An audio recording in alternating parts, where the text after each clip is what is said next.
بسم الله. الحمد لله رب العالمين، والصلاة والسلام على سيد الأنبياء والمرسلين نبينا محمد وعلى آله وصحبه أجمعين. وبعد، إخوتي الكرام، السلام عليكم ورحمة الله وبركاته.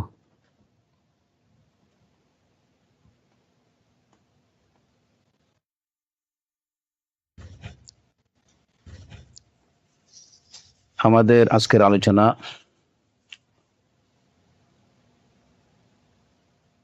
শেখ সালেহ আল উসাইমিন রাহিমাহুল্লাহর ব্যাখ্যাকৃত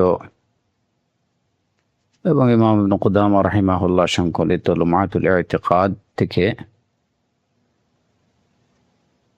আলোচনার বিষয়বস্তু হচ্ছে আশরাতুস সাআহ, অর্থাৎ কিয়ামতের আলামত সম্পর্কে।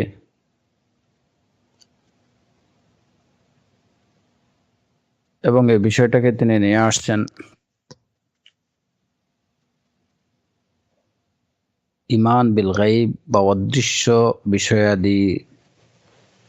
বিষয়াদি প্রতি বিশ্বাসের অধ্যায়ে এই আলোচনাকে নিয়ে আসছেন। রাসূলুল্লাহ সাল্লাল্লাহু আলাইহি ওয়াসাল্লাম আল্লাহর পক্ষ থেকে আমাদেরকে যে সমস্ত গায়বী বিষয়ের খবর দিয়েছেন, সেসব বিষয়ে ঈমান পোষণ করা ওয়াজিব। এই অধ্যায়ে আমরা গেল সপ্তাহে আলোচনা করেছিলাম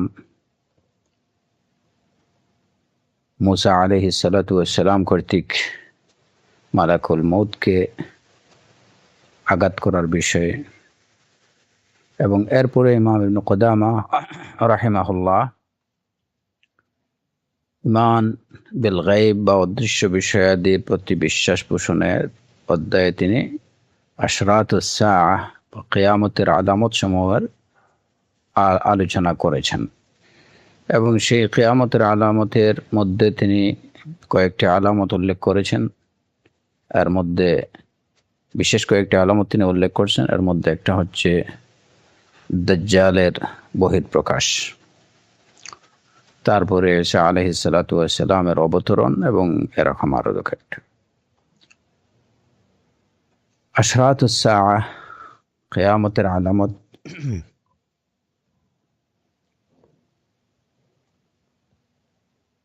এই বিষয়ে বা দাজ্জাল সম্পর্কে আলোচনার আগে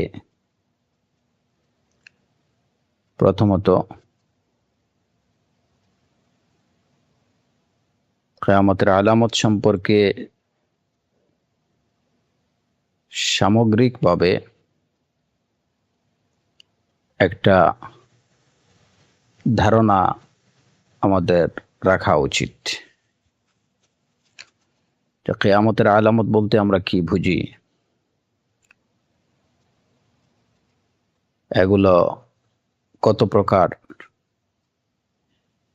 কি এই বিষয়গুলো সম্পর্কে মোটামুটি সংক্ষিপ্ত একটা ধারণা আমাদের থাকা উচিত এই কারণে, যেহেতু এতদ বিষয়ে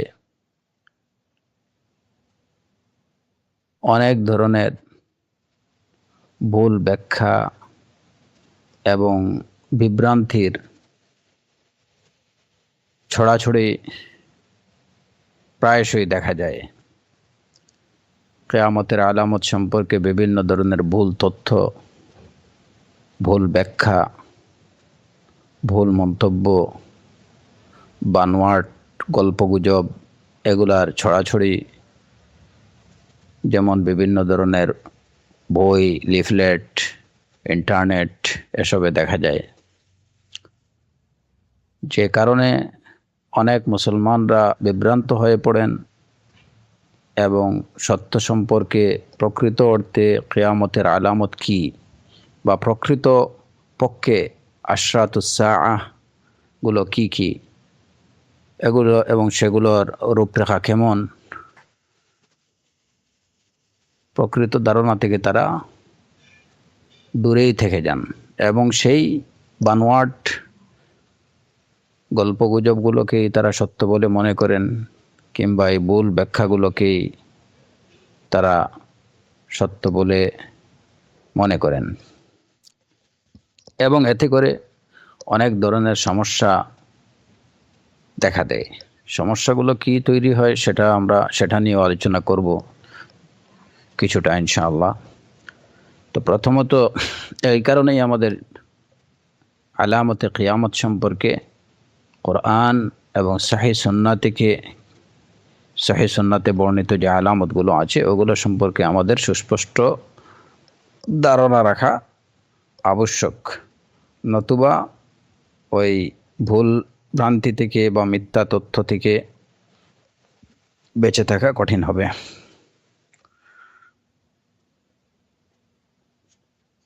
প্রথমত আস-সাআ বা আশরাতুস সাআ, হাদিসে যে শব্দটা ব্যবহার হয়েছে কিয়ামতের আলামত সম্পর্কে সেটা হচ্ছে আল আশরাত।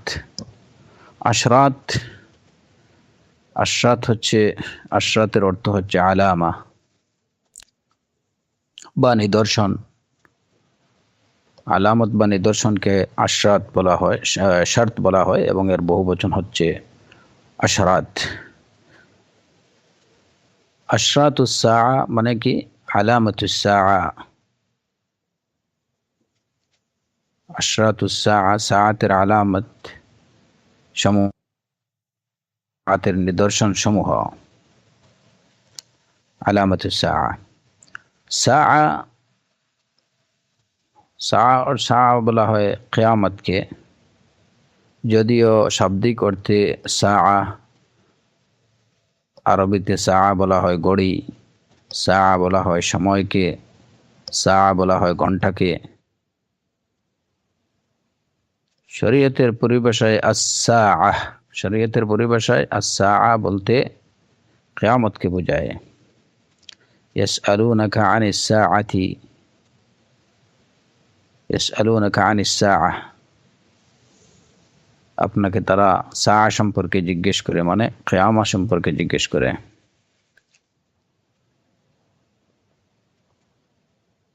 তো এইখানে কিয়ামতকে সাআ বলার পিছনে তার শাব্দিক অর্থের সাথে এই শরীয়তের পরিভাষাগত অর্থের মিলটা কোন জায়গায়? যে সাআ বলা হয় ওই মুহূর্তটাকে, যে মুহূর্তে কিয়ামত সংগঠিত হবে, ওই বিশেষ মুহূর্ত বা বিশেষ সময়টাকে সাআ বলা হয়। যে মুহূর্তে বা যে সময়ে কিয়ামত সংগঠিত হবে, একটা বিশেষ মুহূর্তে বা একটা বিশেষ সময়ে কিয়ামত সংগঠিত হবে, ওই কারণে ওই বিশেষ সময়টাকে আস-সাআ বলা হয়।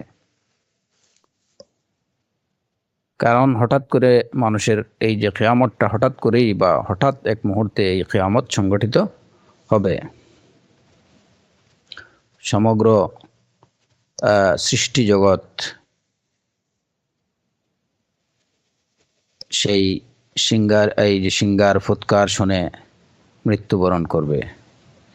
হঠাৎ করে যখন সিঙ্গায় ফুৎকার দেয়া হবে, সেই সিঙ্গার ফুৎকার শুনে সমগ্র এই যে মানে জগতের যা কিছু আছে সবকিছু মরে যাবে।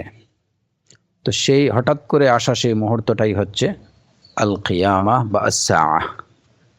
হঠাৎ করে আসা সেই মুহূর্তটা, যেহেতু কিয়ামতের ওই মুহূর্তটা হঠাৎ করে আসবে, এই কারণে ওইটা হচ্ছে একটা বিশেষ মুহূর্ত, এবং সে কারণে এটাকে আস-সাআ বলা হয়, একটা বিশেষ মুহূর্ত বা বিশেষ সময়।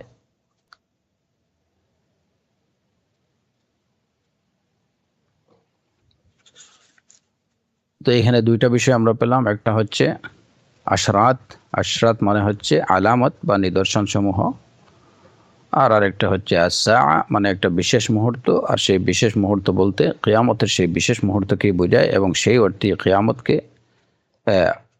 সাআ বলা হয়। আশরাতুস সাআ বা কিয়ামতের আলামতগুলো, এইগুলো জেনে আমাদের কি লাভ? এগুলা জানার পিছনে আমাদের লাভ কি?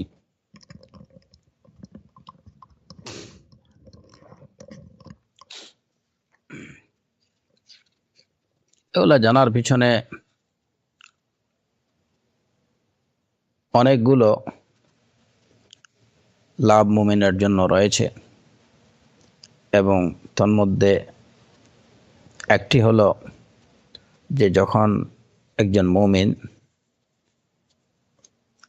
কিয়ামতের আলামতগুলোর প্রতি বিশ্বাস পোষণ করবে বা ওইগুলো সম্পর্কে সে জানবে এবং ওইগুলোতে বিশ্বাস করবে, তো এর দ্বারা ঈমান বিল গায়বের বাস্তবায়ন হবে। যখন একজন মুমিন কিয়ামতের আলামতগুলোতে বিশ্বাস পোষণ করবে, ওইগুলো জানবে এবং ওইগুলোর উপরে বিশ্বাস পোষণ করবে, তখন তার দ্বারা সে কি করলো? গায়বী বিষয়ের প্রতি বিশ্বাস পোষণ করলো। এবং গায়বী বিষয়ের প্রতি বিশ্বাস পোষণ করা এটা কি ঈমানেরই একটা অংশ। আল ঈমান বিল গায়ব, যেমন কোরআনে কারীমে আল্লাহ আযজা ওয়া জাল মুমিনদের সম্পর্কে বলেছেন, আল্লাযীনা ইউমিনুনা বিল গায়ব ওয়া ইয়াকিমুনাস সালাহ, যারা গায়বের প্রতি বিশ্বাস পোষণ করে, অদৃশ্য বিষয়াদের প্রতি বিশ্বাস পোষণ করে এবং সালাত কায়েম করে। তো গায়বী বিষয়ের প্রতি বিশ্বাস পোষণ করা এটা হচ্ছে মুমিনের বৈশিষ্ট্য এবং এটা হচ্ছে ঈমানের অংশ। যখন একজন মুমিন কিয়ামতের এসব অদৃশ্য আলামতগুলোর প্রতি বিশ্বাস পোষণ করবে, এগুলো জানবে, তখন তার ঈমান বিল গায়বের বাস্তবায়ন হবে, অদৃশ্য বিষয়দের প্রতি ঈমান পোষণ করা হবে।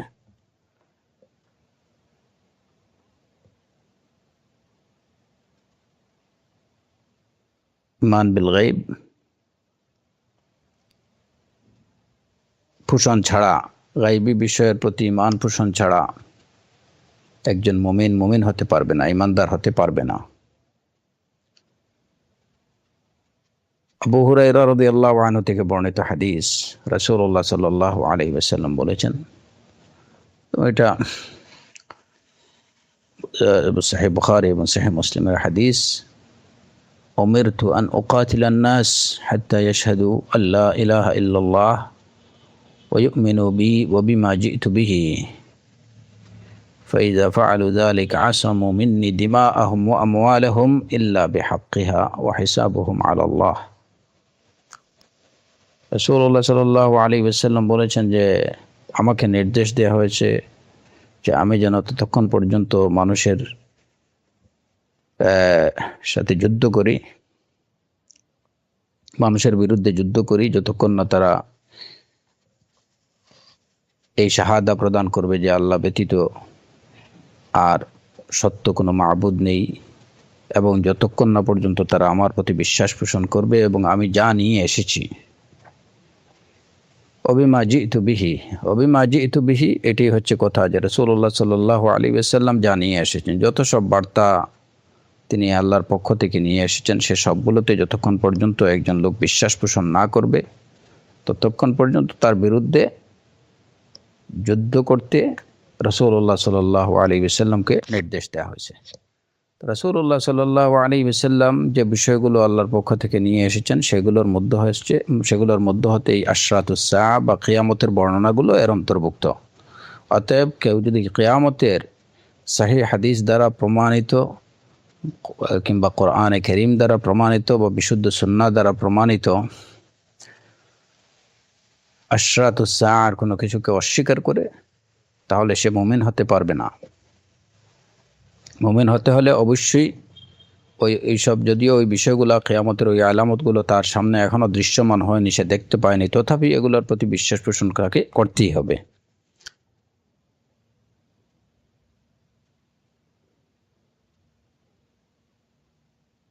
কারণ মুমিন হতে হলে অবশ্যই রাসূলুল্লাহ সাল্লাল্লাহু আলাইহি ওয়াসাল্লাম যত বিষয়ের সংবাদ দিয়েছেন, অথবা আল্লাহ সুবহানাহু ওয়া তাআলা যত বিষয়ের খবর দিয়েছেন, সেটা আমরা দেখি কিংবা না দেখি, আমাদের চোখের সামনে থাক বা না থাক, অবশ্যই সেগুলোকে সত্য বলে বিশ্বাস করতে হবে এগুলোর প্রতি বিন্দুমাত্র সন্দেহ পোষণ করা যাবে না। তো এর মধ্যে এই যে দাজ্জালের বহিঃপ্রকাশ, ঈসা আলাইহিস সালাতু ওয়াস সালামের অবতরণ, ইয়াজুজ মাজুজের আত্মপ্রকাশ, দাব্বাতুল আরদের আত্মপ্রকাশ, তুলুউশ শামস মিন মাগরিবিহা, পশ্চিম দিক থেকে সূর্য উদয়, এই বিষয়গুলো এখনো মানুষের চোখের সামনে আসেনি। তারপরেও প্রত্যেক মুমিনের উপর অবশ্যই তাকে এসব বিষয়কে সত্য বলে বিশ্বাস করতে হবে। তো মূল কথা হচ্ছে আশরাতুস সাআর প্রতি ঈমান পোষণের দ্বারা ঈমান বিল গায়বের বাস্তবায়ন হয়, যে ঈমান বিল গায়ব পোষণের জন্য আমরা আদিষ্ট। এর মধ্যে দ্বিতীয় ফায়দা হচ্ছে যে একজন মুমিন যখন আশরাতুস সাআ বা কিয়ামতের আলামতগুলো সম্পর্কে জানবে, তখন সে আল্লাহর আনুগত্যের প্রতি অনুপ্রাণিত হবে এবং ইয়াউমুল কিয়ামার জন্য সে প্রস্তুত হবে, আল্লাহর সাথে মুলাকাতের জন্য সে প্রস্তুত হবে। আশরাতুস সাআতে যখন সে বিশ্বাস পোষণ করবে, তখন তার মধ্যে আল্লাহর আনুগত্যের প্রতি আগ্রহ, উৎসাহ, উদ্দীপনা বাড়বে। সে তওবার প্রতি উৎসাহী হবে, দুনিয়া থেকে বিমুখ হবে, দুনিয়ার প্রতি তার আগ্রহ কমবে।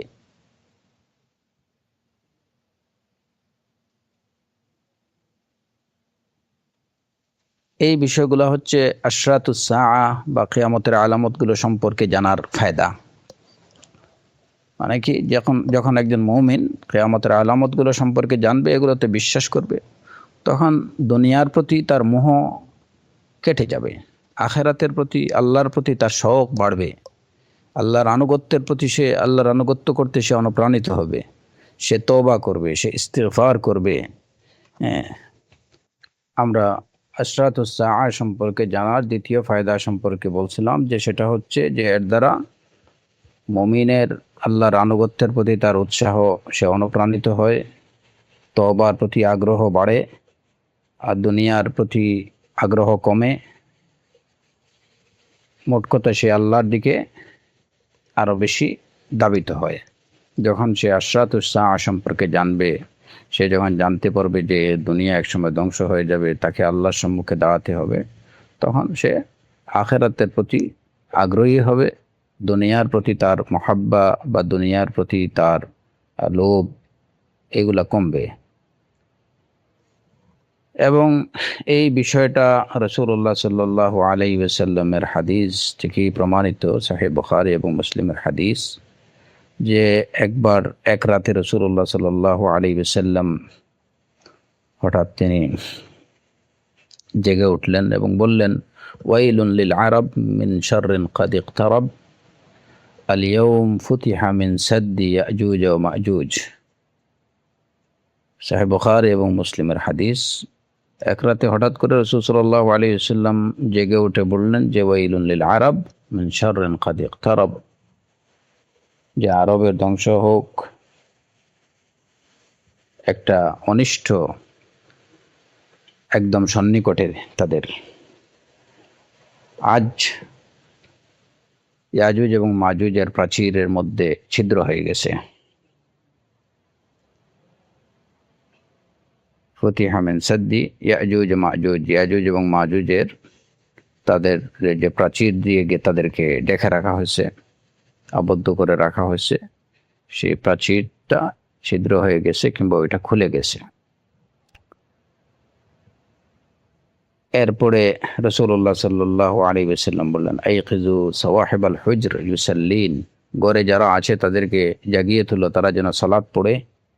ফারুব্বা কাসিয়াতিন ফিদ দুনিয়া আরিয়া ফিল আখিরাহ, যে দুনিয়াতে অনেকে যারা আছে, যে যারা বস্ত্র দ্বারা আচ্ছাদিত, আখিরাতে হয়তো তারা হবে বিবস্ত্র। এই হাদিস দ্বারা এটি বোঝানো হয়েছে যে একটা আলামতে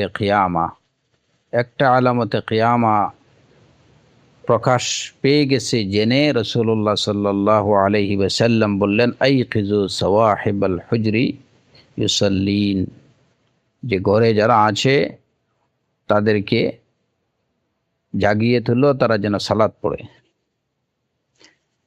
তাহলে এতে বোঝা যায় যে আশরাতুস সাআ সম্পর্কে জানলে এবং এগুলার প্রতি বিশ্বাস পোষণ করলে অবশ্যই আল্লাহর আনুগত্যের প্রতি অনুপ্রাণিত হওয়া যায়, আল্লাহর আনুগত্যের প্রতি উৎসাহ পাওয়া যায় এবং মানুষ দ্বীনের প্রতি ধাবিত হবে। তৃতীয় ফায়দা হচ্ছে যে আশরাতুস সাআগুলোর প্রতি ঈমান পোষণ এবং এগুলা জানার মধ্যে, এগুলা যদি কেউ সঠিকভাবে কোরআন এবং কোরআন কারীম থেকে কিংবা রাসূলুল্লাহ সাল্লাল্লাহু আলাইহি ওয়াসাল্লামের বিশুদ্ধ হাদিস থেকে যদি আশরাতুস সাআগুলো জানতে পারে, তাহলে অনেকগুলো ফিকহি মাসাইলও তার এর দ্বারা জানা হবে। অনেকগুলো ফিকহি মাসাইলও সে জানতে পারবে। যেমন এই যে আশরাতুস সাআর বর্ণনা দিতে গিয়ে রাসূলুল্লাহ সাল্লাল্লাহু আলাইহি ওয়াসাল্লাম দাজ্জালের বহিঃপ্রকাশের কথা বলছেন এবং তার অবস্থানকালীন সময়ে একটা দিন হবে এক বছরের মতো। রাসূলুল্লাহ সাল্লাল্লাহু আলাইহি ওয়াসাল্লাম বলছেন যে দাজ্জালের অবস্থানকালীন সময় একদিন হবে এক বছরের মতো। তো সাহাবায়ে কেরাম রিদওয়ানুল্লাহি আলাইহিম আজমাইন উপস্থিত যারা ছিলেন, কেউ জিজ্ঞেস করলেন যে দিনটা এক বছরের মতো দীর্ঘ হবে, এই দিনে আমরা আতাকফি ফিল ইয়াউমিল ওয়াহিদ মিনহা সালাতু ইয়াউম, ওই দিনে আমরা সাধারণত একদিনে এক রাতে যে 5 বার সালাত পড়ি, ওই 5 বার সালাতটাই কি যথেষ্ট হবে? যখন রাসূল সাল্লাল্লাহু আলাইহি ওয়াসাল্লাম বললেন যে দাজ্জালের বহিঃপ্রকাশের পরে সে তার অবস্থানকালীন সময়ে একটা দিন হবে একটা বছরের মতো, আর একদিন হবে এক মাসের মতো, এক মাসের সমপরিমাণ দীর্ঘ। তো সাহাবায়ে কেরাম জিজ্ঞেস করলেন যে দিনটা হবে বছরের মতো বা যে দিনটা একটা মাসের মতো দীর্ঘ হবে, ওইখানে আমরা যদি একদিনের সালাত আদায় করি তাহলে সেটা কি আমাদের জন্য যথেষ্ট হবে? তো রাসূলুল্লাহ সাল্লাল্লাহু আলাইহি ওয়াসাল্লাম বললেন, লা উকদুরু লাহু কদরাহ, উকদুরু লাহু কদরাহ, যে না, ওইখানে একদিনের সালাত আদায় করলে হবে না, ওইটাকে তোমরা উকদুরু লাহু কদরা, তোমরা যে এখন যে তোমাদের যে সাধারণ যে দিনগুলো আছে ওই দিনগুলোর হিসাবে ওই দিনটাকে তোমরা পরিমাপ করো, এই দিনগুলোর হিসাবে সাধারণ দিনগুলোর মতো ওই দিনটাকে পরিমাপ করো এবং ওইভাবেই সালাত আদায় করো। তো এই বিষয়টা, এই কথাটা বলা হলো আশরাতুস সাআ বা কিয়ামতের আলামত বা দাজ্জালের বহিঃপ্রকাশ সম্পর্কিত হাদিসে, কিন্তু এর সাথে সাথে এর থেকে আমরা একটা ফিকহি মাসাইল আমরা জেনে গেলাম যে সমস্ত পৃথিবীর যে সমস্ত দেশে দিন কিংবা রাত্র অনেক দীর্ঘ হয়, যেখানে হয়তো সূর্য দেখা যায় না দিনের পর দিন, ওইখানে কি করব? ওইখানের অধিবাসীরা মুসলমানরা সালাত আদায় করবে কিভাবে? তারা ওই 24 ঘন্টার হিসাব করেই সাধারণ দিনগুলোতে তারা যেভাবে সালাত আদায় করেন, যখন যে সালাত আদায় করেন ওই অনুপাতে বা ওই অনুমান করে তারা সেখানে সালাত আদায় করবেন। যেখানে সূর্য দেখা যাচ্ছে না, অনেক দীর্ঘ হচ্ছে, অনেক দিন চলে যায় দিনের পর দিন, যেখানে সূর্য দেখা যায় না, তো ওই সমস্ত দেশে তারা সালাত আদায় করবেন সূর্য দেখা যাক আর নাই যাক। সাধারণ দিনগুলোর উপর ভিত্তি করে, ওইগুলোর উপর অনুমান করে সেখানে দিন কিংবা রাত্র যত লম্বাই হোক না কেন ওইভাবেই সালাত আদায় করবেন এবং সালাতের সময় নির্ধারণ করে নেবেন। তো আলা কুল্লি হাল, এই যে আশরাতুস সাআ গুলো জানার দ্বারা যদি এগুলো সঠিকভাবে জানা যায় তাহলে অনেকগুলো ফিকহি মাসাইলও সাথে সাথে জানা হয়। আরেকটা ফায়দা হচ্ছে যে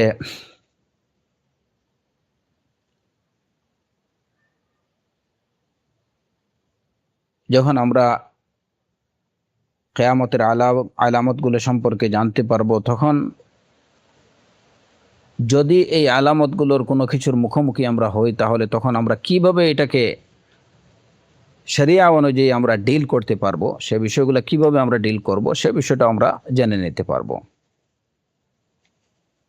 যদি জানা থাকে কিয়ামতের আলামত কি, এবং যদি এরকম কোনো আলামতের মুখোমুখি কোনো মুসলিম হয়ে যায়, যদি আমরা হয়ে যাই, তাহলে আমরা কিভাবে ওই সময়টাকে বা ওই ওই ওই বিষয়টাকে আমরা কিভাবে ডিল করব, সেটা আমরা জানতে পারবো।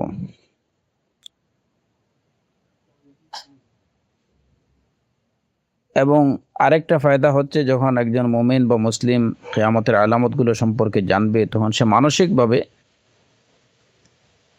ওই বিষয়গুলোর জন্য সে প্রস্তুত থাকবে। হঠাৎ করে যদি ওরকম কিছুর মুখোমুখি হয়, তাহলে সে হতভম্ব হয়ে যাবে না, কারণ আগে থেকেই তার একটা মানসিক প্রস্তুতি থাকবে যে এরকম কিছু হতে পারে। তারপরে এই বিষয়গুলা জানার মধ্যে আরো ফায়দা আছে। আরেকটা ফায়দা হলো যে সাধারণত মানুষের যে নেচার বা স্বভাব, সে অজানা বিষয়গুলোকে জানতে খুবই আগ্রহী। মানুষের প্রকৃতিগত স্বভাব, যেটা স্বভাবজাত বৈশিষ্ট্য, যে সে অজানা বিষয়গুলোর প্রতি তার আগ্রহ খুবই থাকে, অনেক থাকে। তো এবং অনেক মানে গুপ্ত রহস্যগুলো উদ্ঘাটন করার প্রতি মানুষের একটা স্বভাবজাত আগ্রহ থাকে। এই ক্ষেত্রে যখন সে এই অদৃশ্য বিষয়গুলো বা কিয়ামতের আলামতগুলো সম্পর্কে যখন জানবে, তখন তার সেই যে মানুষের যে তার যে যে চাহিদা, যেটা বা স্বভাবজাত যে বৈশিষ্ট্য, যে সে অদৃশ্য বিষয় জানতে চায়, গুপ্ত রহস্য সম্পর্কে সে জানতে চায়, তার এই চাহিদাটা পরিপূর্ণ হবে যখন সে সঠিক সোর্স থেকে এবং বিশুদ্ধ তথ্যে কিয়ামতের আলামতগুলো সম্পর্কে জানবে। তখন সে অন্যান্য আজে বাজে গুপ্ত রহস্য সম্পর্কে জানার চেয়ে এই বিষয়ের প্রতি তার ধ্যান ধারণা, এই বিষয়গুলোর প্রতি তার আকৃষ্ট হবে, সে এইগুলোর প্রতি মনোযোগী হবে। দেখা যায় যে অনেক অনেক লোক সে কিয়ামতের আলামত সম্পর্কে বা এই দুনিয়ার ভবিষ্যতে কি ঘটবে সে সম্পর্কে কোরআন এবং সুন্নাতে যা বর্ণিত আছে ওই বিষয়গুলো সম্পর্কে সে জানে না। এই বিষয়গুলো সম্পর্কে না জানার কারণে সে বাজে অনেকগুলো গুপ্ত রহস্য উদ্ঘাটনের পিছনে তার সময়, শ্রম, অর্থ ব্যয় করছে। অথচ একজন মুমিনের জন্য সে গুপ্ত রহস্য উদ্ঘাটন করার জন্য আশরাতুস সাআ সম্পর্কে সঠিকভাবে জানা এটাই তার সেই চাহিদা পূরণ করতে পারে। কারণ এর থেকে বেশি গুপ্ত বিষয় বা অদৃশ্য বিষয় এবং অত্যন্ত অনেক বড় বিষয়, যে সমস্ত আশরাতুস সাআর মধ্যে যে বিষয়গুলো আছে, কিয়ামতের আলামতগুলোর মধ্যে যে বিষয়গুলো আছে, সে বিষয়গুলো মানুষ কল্পনাও করতে পারবে না যে এগুলা কি, এগুলার ভয়াবহতা, এগুলার রূপরেখা কেমন, মানুষ কল্পনাও করতে পারবে না নিজের জ্ঞান বুদ্ধি দ্বারা, যদি সে ওয়াহির শিক্ষা থেকে, ওয়াহি থেকে সেই জ্ঞান অর্জন না করে, ওয়াহি প্রদত্ত জ্ঞান যদি অর্জন না করে, অর্থাৎ কোরআন এবং সুন্নাতে এই বিষয়ে যে তথ্য দেয়া হয়েছে ওই তথ্য যদি না জানে, তাহলে সে এই বিষয়গুলো সম্পর্কে কোনো কল্পনাও করতে পারবে না যে এইগুলা এত এত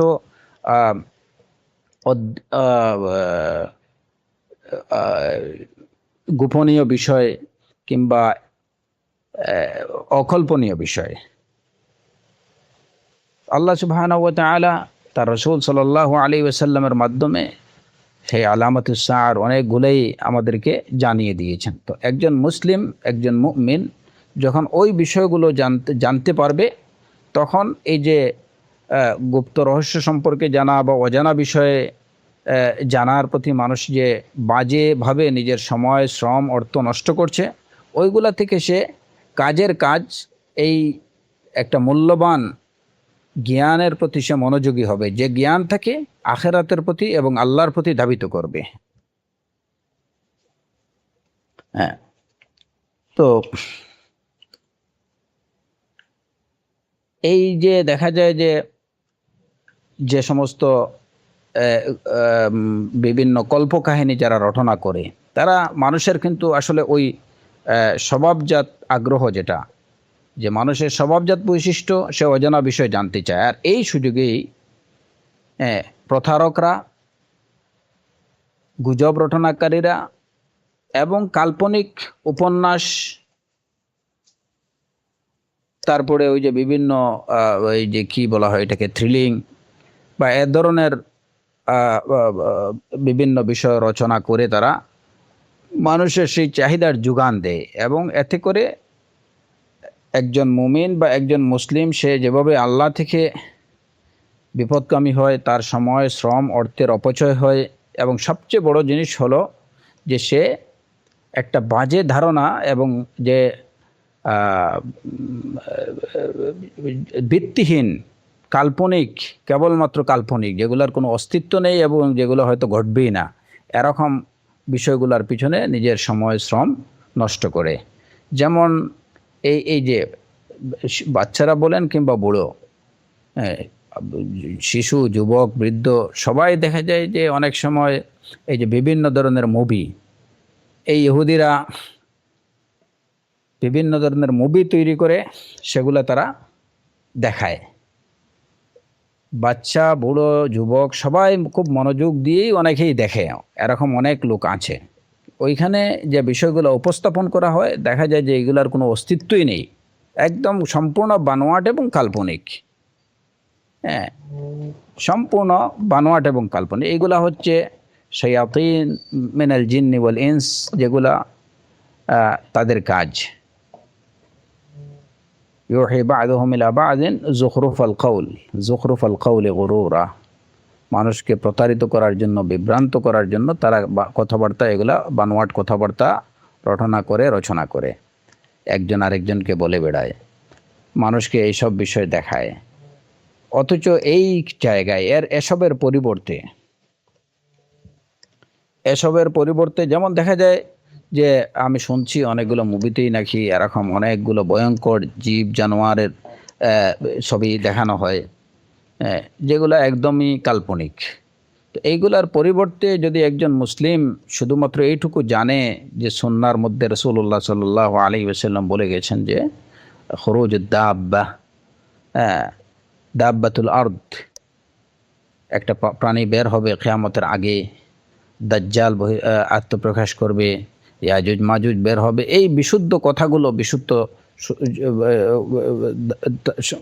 কথাগুলো যদি সে জানে, বিশুদ্ধ তথ্যগুলো যদি তার জানা থাকে, এবং এগুলোর প্রতি যদি সে বিশ্বাস পোষণ করে, তাহলে ওই বাজে বানোয়াট কথাগুলোর কোনো মূল্য বা ওই সমস্ত মুভিগুলোর কোনো মূল্য তার কাছে থাকবে না। এগুলো সে মনে করবে যে এগুলো বানোয়াট, কারণ প্রকৃত তথ্য সে পেয়ে গেছে যে কি হবে, এবং ওইগুলা কি হবে, কেমন হবে, সেই ধারণাও রাসূলুল্লাহ সাল্লাল্লাহু আলাইহি ওয়াসাল্লাম অনেকটাই দিয়ে গেছেন, যাতে ওই সমস্ত বিষয়ে মানুষের একটা মানসিক প্রস্তুতি থাকে, এগুলা হঠাৎ করে এগুলার সম্মুখীন হয়ে যেন সে হতভম্ব কিং কর্তব্যবিমূঢ় না হয়ে যায়।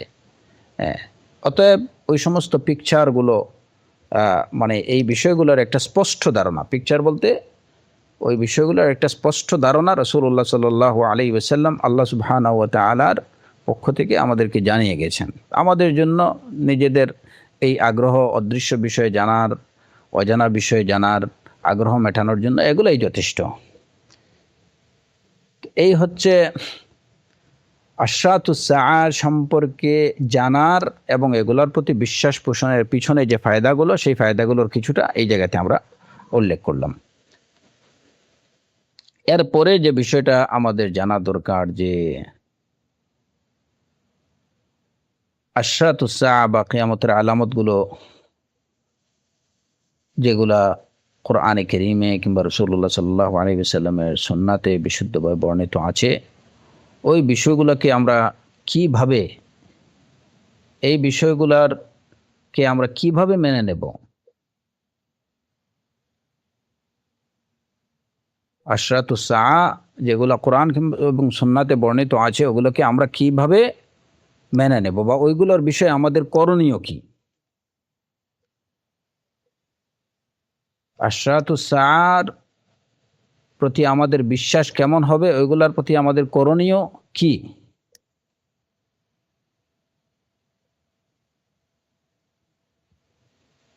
এই ক্ষেত্রে প্রথম করণীয় হচ্ছে যে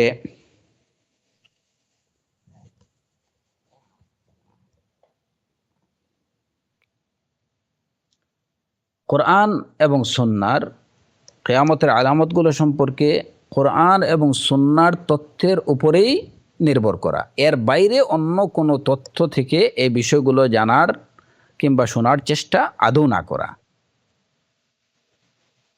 আশরাতুস সাআ সম্পর্কে আমাদের করণীয় কি? প্রথম করণীয় হচ্ছে যে এ সম্পর্কে কোরআন এবং সুন্নাতে, বিশুদ্ধ সুন্নাতে যে তথ্যগুলো দেয়া হয়েছে আমরা ওই তথ্যগুলোর উপরেই নির্ভর করব, এর থেকে কমও না বেশিও না।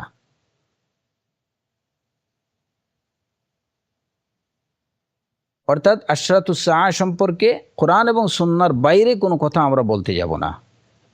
সেগুলো সম্পর্কে কোরআনে কারিমে কিংবা রাসূলুল্লাহ সাল্লাল্লাহু আলাইহি ওয়াসাল্লামের সুন্নাতে যে তথ্যগুলো দেয়া হয়েছে, যে বিবরণ দেয়া হয়েছে, আমরা কেবল ওই বিবরণের উপরেই নির্ভর করব, ওইটার মধ্যেই সীমাবদ্ধ থাকব। এর বাইরে আমরা অন্য কোনো সোর্স থেকে বা অন্য কোনো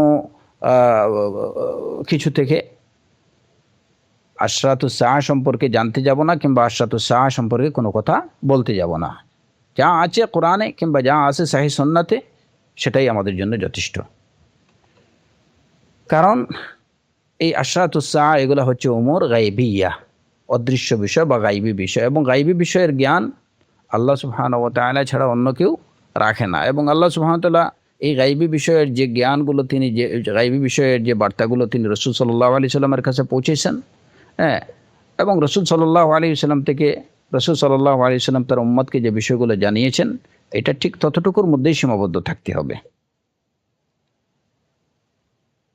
কারণ গায়েব কেবল আল্লাহ সুবহানাহু ওয়া তাআলাই জানেন, এবং তিনি এই অদৃশ্য বিষয়াদির যতটুকু জানিয়েছেন তার রসুলকে, আমরা কেবল ততটুকুই জানতে পারি।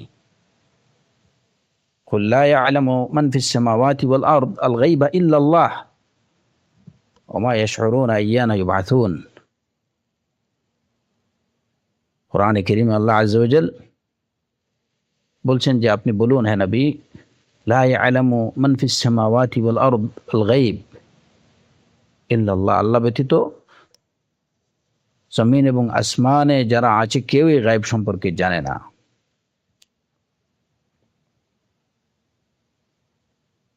জমিন এবং আসমানের কেউই গায়েব সম্পর্কে জানে না কেবলমাত্র আল্লাহ ছাড়া। এবং আল্লাহ সুবহানাহু ওয়া তাআলা আরো বলছেন, আলিমুল গায়বি ফালা ইউযহিরু আলা গায়বিহি আহাদা ইল্লা মান ইরতাদা মির রাসূলিন ফাইন্নাহু ইয়াসলুকু মিন বাইনি ইয়াদাইহি ওয়া মিন খালফিহি রাসাদা, যে তিনি হচ্ছেন অদৃশ্য বিষয়ের জ্ঞানী। ফালা ইউযহিরু আলা গায়বিহি আহাদা, তিনি তার গায়েব সম্পর্কে গায়েব কারো কাছে প্রকাশ করেন না, তবে ইল্লা মান ইরতাদা মির রাসূলিন, তিনি তার মনোনীত রসুলকে গায়েব সম্পর্কে অবহিত করেন। অতএব আল্লাহ সুবহানাহু ওয়া তাআলা গায়েবের প্রকৃত জ্ঞানী তিনি, ইলমুল গায়েবের অধিকারী তিনি, আর তিনি তার রসুলকে যতটুকু জানানো প্রয়োজন মনে করেন ততটুকু তিনি জানান। এবং রসুল সাল্লাল্লাহু আলাইহি ওয়াসাল্লাম এবং আম্বিয়া রসুল আলাইহিস সালাতু ওয়াস সালামের মাধ্যমে আমরা সেই গায়েবটুকু সম্পর্কে এতটুকুই জানতে পারি যতটুকু তার রসুলগণ আমাদেরকে জানান।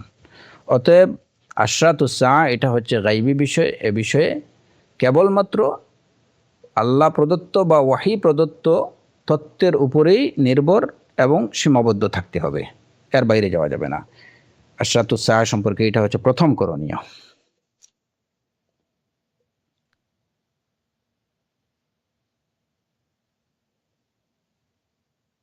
ইসরায়েলি রিওয়ায়া কিংবা ওই যে বিভিন্ন কেউ হয়তো স্বপ্নে দেখলো এই সেই, এই সমস্ত বিষয় কিংবা বানোয়াট কল্পকাহিনী, এগুলা দ্বারা আশরাতুস সাআ সম্পর্কে কথা বলা,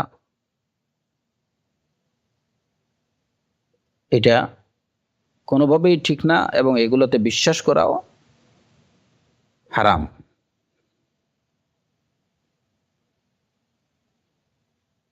এমনকি আশরাতুস সাআ সম্পর্কে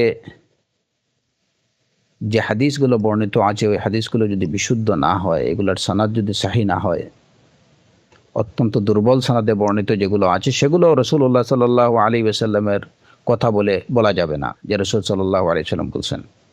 এমনকি কোনো জাইফ, অত্যন্ত দুর্বল হাদিসে আশরাতুস সাআ সম্পর্কে যদি কোনো কথা বলা থাকে, তাহলে সেই কথাগুলোকেও রাসূলুল্লাহ সাল্লাল্লাহু আলাইহি ওয়াসাল্লামের কথা বলে বর্ণনা করা যাবে না। কেবলমাত্র বিশুদ্ধ সনদে, বিশুদ্ধ হাদিসে যে বর্ণনাগুলো আসছে ওইগুলাই বলতে হবে। এমনিভাবে সাহাবায়ে কেরাম থেকে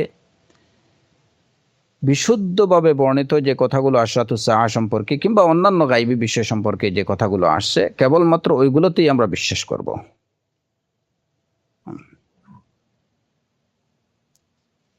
কারণ এই যে সুযোগটা নিয়ে অনেকেই এই ক্ষেত্রে কেন সতর্কতা অবলম্বন করা দরকার, যে এই যে অদৃশ্য বিষয় বা অজানা বিষয়ের প্রতি মানুষের যে আগ্রহ, সেই আগ্রহকে পুঁজি করে অনেকে বিজনেস করতেছে। বিভিন্ন ধরনের এই যে সিডি, ডিভিডি, ভিডিও, বিভিন্ন কাল্পনিক মুভি, বিভিন্ন তথ্য,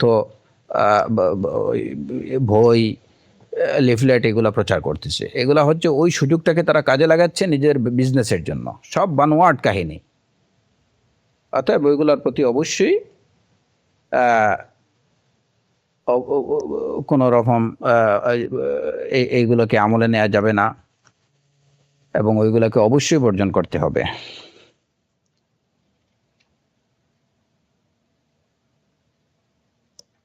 এবং দ্বিতীয় করণীয় হচ্ছে যে আশরাতুস সাআ সম্পর্কে যদি আমাদের কিছু জানার থাকে, আমরা কিছু জানতে চাই, তাহলে অবশ্যই যদি কোরআন এবং সুন্নাহ থেকে আশরাতুস সাআ সম্পর্কে আমার সঠিক এবং ধারণা স্পষ্ট না হয়, তাহলে অবশ্যই আমরা যেন উলামায়ে কেরামের শরণাপন্ন হই, প্রকৃত আহলুল ইলম যারা, তাদের কাছে যাই এবং তাদেরকে ওই বিষয় সম্পর্কে জিজ্ঞেস করি। ফাসআলু আহলা যিকর ইন কুনতুম লা তা'লামুন বিল বাইয়িনাতি ওয়াজ জুবুর। আহলে জিকিরকে জিজ্ঞেস করো যদি তোমরা না জানো। অতএব এই যে সনদহীন কথাবার্তা বা এই যে সমস্ত লোকেরা মন গড়া ওয়াজ নসিহত করে বেড়ায়, দেখা গেল যে মানুষকে হাসানোর জন্য কিংবা কাঁদানোর জন্য কিয়ামতের আলামত সম্পর্কে নানা রকম কথাবার্তা, ঘন্টার পর ঘন্টা অটো কথাবার্তা বলেই যাচ্ছে, কোনো দলিল নেই, একদম লাগামহীন কথাবার্তা। অবশ্যই আশরাতুস সাআ বিষয়ে জানা, এর প্রতি বিশ্বাস পোষণ করা, এটা হচ্ছে আপনার ইমানের অংশ, এটা হচ্ছে আপনার দ্বীন। অতএব আপনি রাস্তাঘাটে এইখানে সেখানে ওয়াজ মাহফিলে বিভিন্ন কথাবার্তা শুনলেন, অবশ্যই ওগুলোর প্রতি কান দেবেন না। যদি জানতেই হয়, প্রকৃত আহলুল ইলমদের কাছে গিয়ে জিজ্ঞেস করতে হবে যে আশরাতুস সাআ কি, বা আশরাতুস সাআর এই বিষয়টা সম্পর্কে কোরআন কিংবা সুন্নাতে কি তথ্য আসছে, ওইটা আপনি আহলুল ইলমদের থেকে জেনে নেন। আপনারা শুনবেন যে বিভিন্ন এই যে বর্তমানে বিভিন্ন হাটে ঘাটে পথে প্রত্যেক দিন রাত চলতেছে বিভিন্ন ধরনের ওয়াজ মাহফিল। ওইখানে অনেক ধরনের বানোয়াট কথাবার্তা, দিন নিয়ে, আখেরাত নিয়ে, কিয়ামত নিয়ে, কিয়ামতের আলামত নিয়ে যা ইচ্ছা তাই বলা হচ্ছে। এগুলো সব দলিলহীন কথাবার্তা, নিজের মন থেকে মুখে যা আসছে তাই তারা বলছে। কোনো মুসলিম মুমিনের উচিত না এসব কথাবার্তার প্রতি কান দেয়া। অবশ্যই ওইগুলাকে কানে নেওয়া যাবে না, ওইগুলা শোনা যাবে না, ওইগুলোতে বিশ্বাস করা যাবে না। যদি আপনাকে জানতে হয় এই বিষয়ে, অবশ্যই আপনি আহলুল ইলমদের থেকে, প্রকৃত উলামায়ে কেরামদের থেকে জেনে নেবেন। আর প্রকৃত উলামায়ে কেরামরা যখন আপনাকে কিছু বলবেন, অবশ্যই তারা দলিল সহ বলবেন, আপনি দলিল সহ জেনে নেবেন।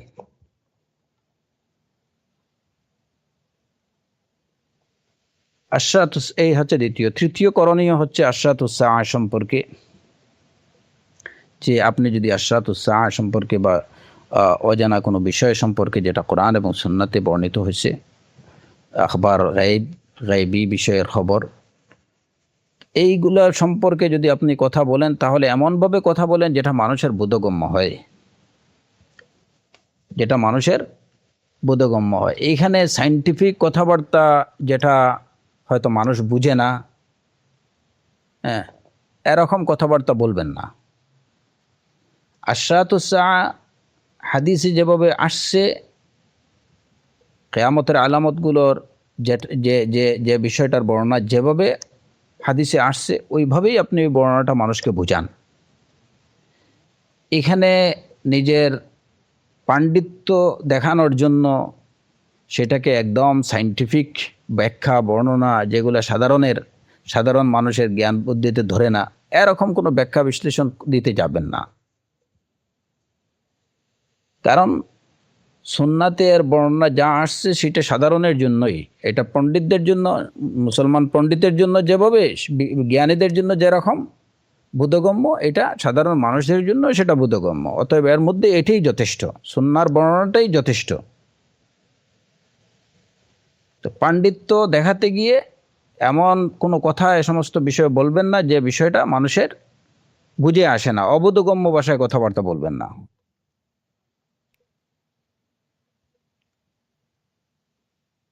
দেখা যায় যে এই আশরাতুস সাআর বিবরণ দিতে গিয়ে অনেকে অনেক ধরনের সায়েন্টিফিক তথ্য উপাত্ত পেশ করতে থাকেন, মানুষের একদম মাথা খারাপ হয়ে যায়। এটা কোনোভাবেই ঠিক না।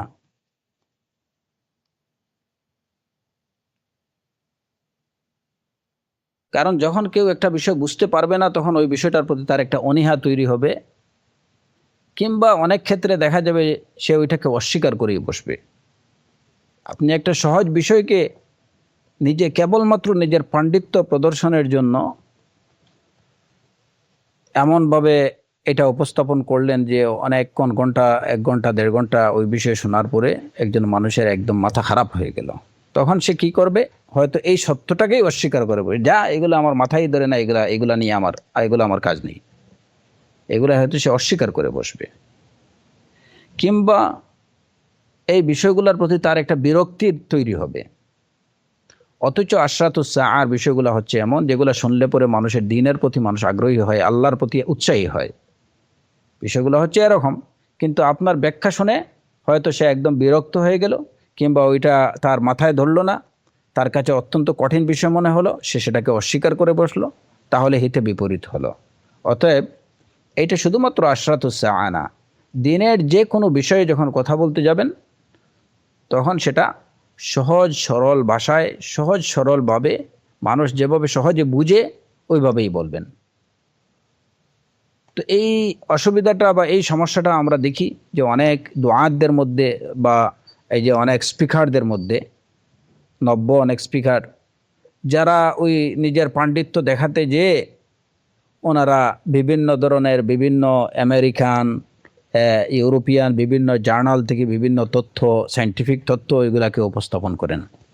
হ্যাঁ, ওইগুলার আমাদের কী প্রয়োজন? আমাদের ওই সমস্ত বিষয়ের প্রয়োজন নেই। এবং সাধারণ মানুষ যে বিষয়টা বুঝে না, ওইখানে আমার যাওয়ার দরকার কি? এবং ইহুদি এবং খ্রিস্টানদের যে তথ্যগুলো, সেই তথ্যগুলো তারা যেটা লিখছে ওইটাকে আমার প্রমোট করারই দরকার কি? আমি সেটা প্রমোট করব কেন যে ওরা এটা বলছে? হ্যাঁ, যদি ওদের বলাটা এক্স্যাক্টলি, যদি ওদের কোনো কথা এক্স্যাক্টলি, তাদের তথ্য যদি আমাদের কোরআনে কারীমের তথ্যের সাথে মিলে যায়, তাহলে সেটা হচ্ছে ভিন্ন কথা। প্রথমত, ফার্স্ট অফ অল, আমাকে আমার কোরআন এবং সুন্নাহর তথ্যগুলোই তুলে ধরতে হবে। এরপরে হয়তো আমরা বলতে পারি যে এই তথ্যগুলোকে ইচ্ছায় কিংবা অনিচ্ছায়, এই যে কাফির মুশরিকরা তাদের জার্নালে, তারা হয়তো জেনে কিংবা না জেনে এই বিষয়গুলোকে স্বীকার করতে বাধ্য হচ্ছে। কিন্তু কোনোভাবেই এটা উচিত না যে হয়তো কুফফার কিংবা ইহুদি কিছু বৈজ্ঞানিকরা তারা গবেষণা করে আশরাতুস সাআ সম্পর্কে এইটা বুঝছেন যে আগামী 50 বছরের মধ্যে কিয়ামত হয়ে যাবে, কিংবা 100 বছরের মধ্যে এই ঘটনাগুলো হয়ে যাবে, কিংবা পলিটিশিয়ানরা তারা হিসাব নিকাশ করে দেখছেন যে এই কয়েকদিন পরেই তৃতীয় বিশ্ব শুরু হয়ে যাবে। এবং এই যে আশরাতুস সাআর বিভিন্ন বিষয়গুলো এইভাবে ব্যাখ্যা করা, এগুলো ঠিক না। কারণ আমাদের ব্যাখ্যা এবং বিশ্লেষণের মূল সূত্র হচ্ছে কোরআন এবং সুন্নাহ, সহিহ সুন্নাহ। আমাদের যাবতীয় আলাপ আলোচনা সবকিছুই হতে হবে এই দুই তথ্যের ভিত্তিতে, এই দুই সূত্রের উপরে নির্ভর করে। এবং শুধু এই দুই সূত্রের উপরে নির্ভর করে না, বরং এই কোরআনে কারীম এবং সুন্নাতে যা বর্ণিত হয়েছে সেগুলোর মধ্যেই আমাদের আলোচনাকে সীমাবদ্ধ রাখতে হবে।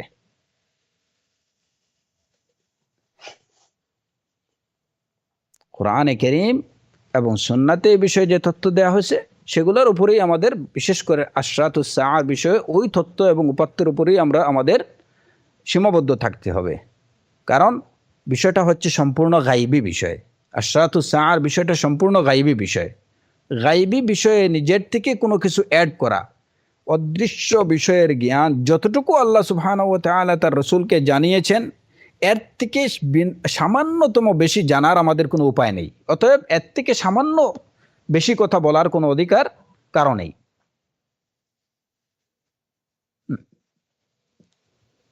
তো এই কারণে যখন এ সমস্ত বিষয়ে আলোচনা হবে তখন বোধগম্য ভাষায় কথা বলতে হবে। সায়েন্টিফিক ব্যাখ্যা বিশ্লেষণ এগুলা দিয়ে মানুষের মগজ খারাপ করা যাবে না। আর এ বিষয়ে রাসূলুল্লাহ সাল্লাল্লাহু আলাইহি ওয়াসাল্লামের নির্দেশনা যেটা রয়েছে সেটা মেনে চলতে হবে,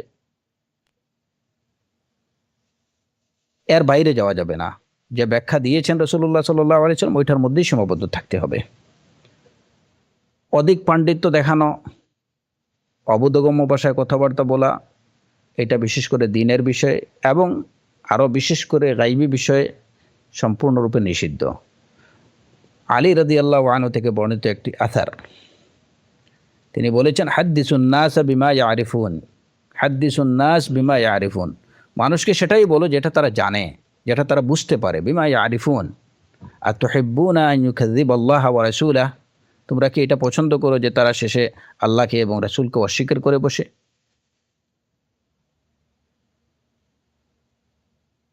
অন্য বর্ণনায় আছে যে তিনি বলেছেন, আইয়ুহান নাস তুহিব্বুনা আন ইউকাযযিবাল্লাহ ওয়া রাসূলাহ, তোমরা কি এটা পছন্দ করো যে আল্লাহ এবং তার রাসূলকে অস্বীকার করুক? এটা পছন্দ করো? হাদ্দিসুন নাস বিমা ইয়ারিফুন ওয়া দাউ মা ইউনকিরুন, মানুষ যেটা বুঝে সেরকম কথা সেটা বলো, যেটা মানুষের কাছে মুনকার গরীব ওরকম কথাবার্তা বলো না, যেটা সে বুঝে না। এখানে মা ইউনকিরুন বলতে কি, যেটা মানুষের কাছে অদ্ভুত, তার অবোধগম্য। এবং এই বিষয়টা আরো স্পষ্টভাবে বলছেন ইবনে মাসউদ রাদিয়াল্লাহু আনহু, তিনি বলেছেন, মা আনতা বিমুহাদ্দিসিন কওমান হাদিসান লা তাবলুগুহু উকুলুহুম ইল্লা কানা লিবা'দিহিম ফিতনাহ, তুমি কোনো কওমের সামনে এমন কোনো কথা বলো না যেটা তাদের আকলে ধরে না, জ্ঞানে ধরে না, নতুবা এরকম কথা তাদের কারোর জন্য ফিতনার কারণ হয়ে যেতে পারে। তো এই কথাগুলো বলার উদ্দেশ্য হচ্ছে যে বিশেষ করে আশরাতুস সাআ সম্পর্কে অধিক অধিক পাণ্ডিত্য দেখানোর জন্য নিজের পক্ষ থেকে কিংবা ইহুদি খ্রিস্টানদের অমুসলিমদের দেয়া তথ্যগুলো এগুলা মানুষের সামনে তুলে ধরার কোনো প্রয়োজন নেই। আমাদের জন্য যথেষ্ট এতদ বিষয়ে কোরআনে কারীমে কিংবা রাসূলুল্লাহ সাল্লাল্লাহু আলাইহি ওয়াসাল্লামের সুন্নাতে বিশুদ্ধভাবে যে বর্ণনা বা যে ব্যাখ্যাটুকু আসছে আমাদের জন্য সেটুকুই যথেষ্ট। এগুলোর উপরেই ইক্তেফা করতে হবে। এই হচ্ছে বিশেষ কিছু বিষয় যেটা আশরাতুস সাআর সাথে সম্পর্কে আমাদের করণীয়।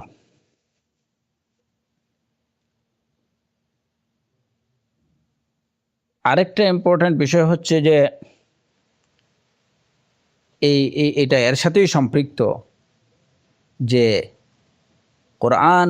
কোরআনে কারীম কিংবা রাসূলুল্লাহ সাল্লাল্লাহু আলাইহি ওয়াসাল্লামের সুন্নাহর মধ্যে বর্ণিত কিয়ামতের যে আলামতগুলো রয়েছে, সুন্নাহর মধ্যে কিয়ামতের যে আলামতগুলোর বিবরণ দেওয়া হয়েছে, ওইগুলোকে বাস্তবতার সাথে মিলিয়ে মানুষকে দেখানো, এইটার জন্য আপনি কিংবা আমরা এটার জন্য কিনা আদিষ্ট না।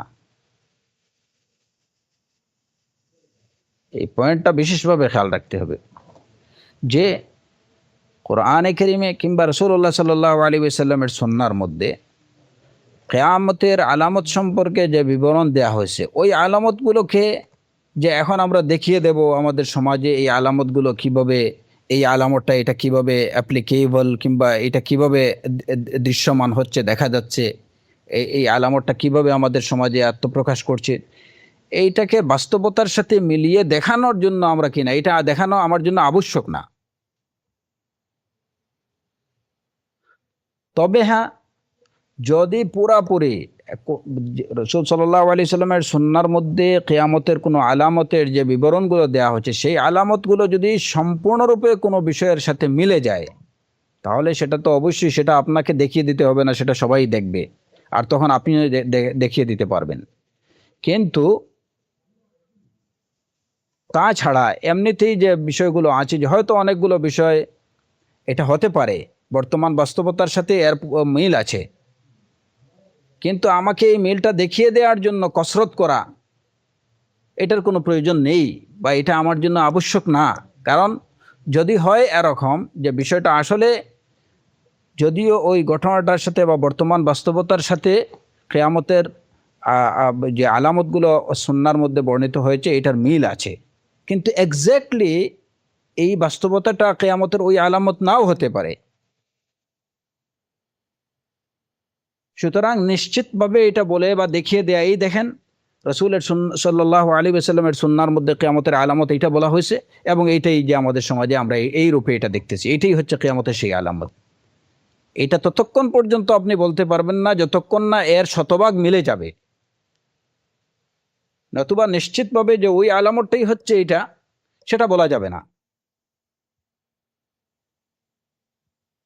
কারণ যদি আপনি এভাবে বলেন, তাহলে হয়তো একজন মানুষকে আপনি ভুল তথ্য দিলেন, এরপরে যখন দেখা যাবে যে এর বিপরীতটা বা এর পরিপূর্ণ রূপটা প্রকাশ পাইছে, তখন হয়তো সে কি করবে, অস্বীকার করবে যে ওইটা তো আগেই দেখা গেছে, এখন যেটা দেখা গেছে এটা তো কি এর মধ্যে নেই,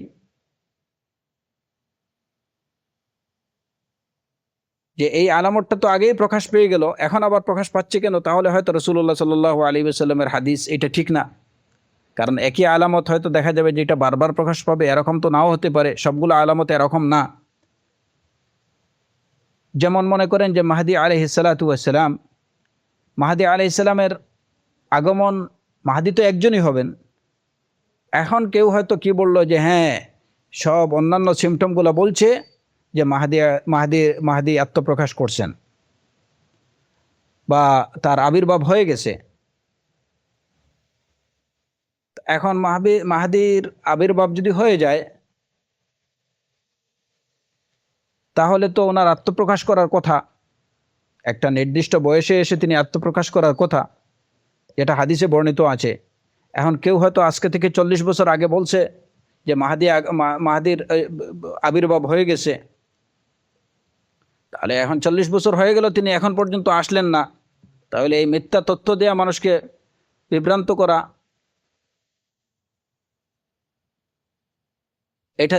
এটা তো কোনোভাবেই গ্রহণযোগ্য না। কিংবা কেউ একজনকে ঠিক করে নিল যে উনি মাহদী, তার মধ্যে মাহদীর আলাইহিস সালামের যত সিমটম আছে ওনার মধ্যে সব সিমটম পাওয়া যাচ্ছে, উনি হচ্ছেন মাহদী, অথচ প্রকৃত মাহদীর এখনো হয়তো তিনি তার আবির্ভাবই হয়নি, তার জন্মই হয়নি।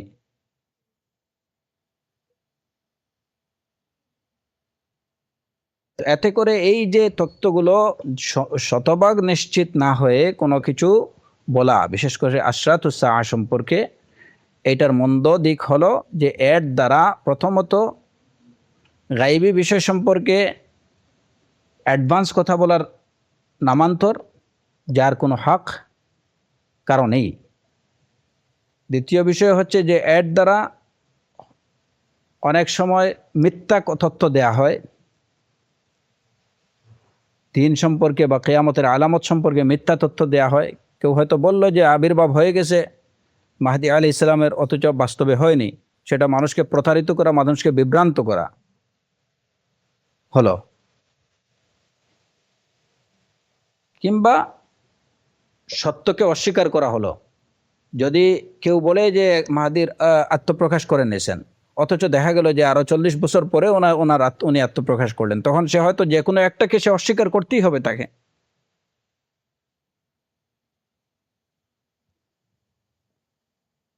এর জন্য মূলনীতি হচ্ছে যে আশরাতুস সাআ বিষয়ে বাস্তবতার সাথে সেটা মিলিয়ে দেখানো, এটার জন্য এটা কারোর জন্য আবশ্যকীয় না, যতক্ষণ না সেই সিমটমটা শতভাগ প্রকাশিত হবে কিংবা শতভাগ নিশ্চিত হওয়া যাবে। কিছু কিছু সিমটম দেখেই ওই বিষয়টা বলে দেয়া যে না এটাই হচ্ছে কিয়ামতের ওই আলামত, এটাই হচ্ছে কিয়ামতের ওই আলামত, এরকম কথাবার্তা বলা নিষিদ্ধ, এটা ঠিক না।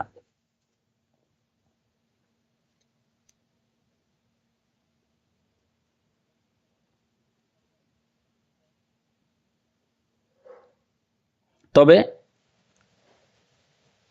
যে বিষয়গুলো, যেটা আমি বলছি, যে বিষয়গুলো যদি শতভাগ নিশ্চিত হওয়া যায় তাহলে সেটা হয়তো বলা যেতে পারে, এবং এর কিছু উদাহরণ সুন্নাহর মধ্যে আছে।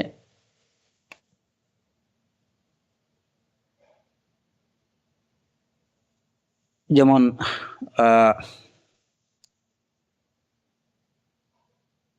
এই যে সাহিহ মুসলিমে আবু হুরায়রা রাদিয়াল্লাহু আনহু থেকে বর্ণিত হাদিস, রাসূলুল্লাহ সাল্লাল্লাহু আলাইহি ওয়াসাল্লাম বলছেন, লা তাকুমুস সাআ হাত্তা তাখরুজা নারুম মিন আরদিল হিজাজ তুযিউ লাহা আনাকুল ইবিল বিবসরা, যে কিয়ামত ততক্ষণ পর্যন্ত হবে না যতক্ষণ পর্যন্ত না হিজাজ থেকে একটা আগুন বের হবে, যেটা দিয়ে বসরার পর্যন্ত, যে আগুনের লেলিহান শিখাতে বসরা পর্যন্ত উটের ঘাড় স্পষ্ট দেখা যাবে। তো এই আগুনটা বের হয়েছে, এবং যেভাবে রাসূলুল্লাহ সাল্লাল্লাহু আলাইহি ওয়াসাল্লাম বলছেন, এই আগুনের লেলিহান শিখাগুলো এত উঁচুতে পৌঁছে গেছিল যে বসরাতে পর্যন্ত উটের নাকগুলো স্পষ্ট দেখা গেছে। সেই হেজাজের ওই আগুনের আলোতে রাতের বেলা মদিনার মহিলারা তারা বসে সুতো বুনতে পারতেন। এই ধরনের যে আলামতগুলো স্পষ্টভাবে প্রকাশিত হয়েছে, এটা সম্পর্কে বলা যায় যে এই হচ্ছে সেই আলামা, এই হচ্ছে সেই আলামা।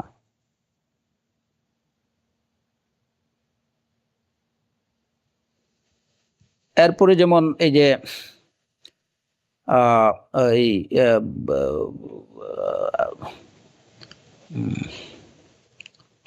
হাজ্জাজ ইবনে ইউসুফ সম্পর্কে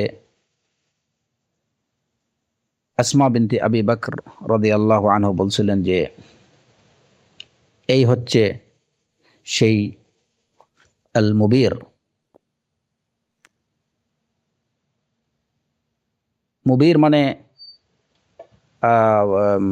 হত্যাযোগ্য, যে অনেক অনেক অনেক বেশি হত্যাযোগ্য ঘটায়। তো হাজ্জাজ ইবনে ইউসুফ সম্পর্কে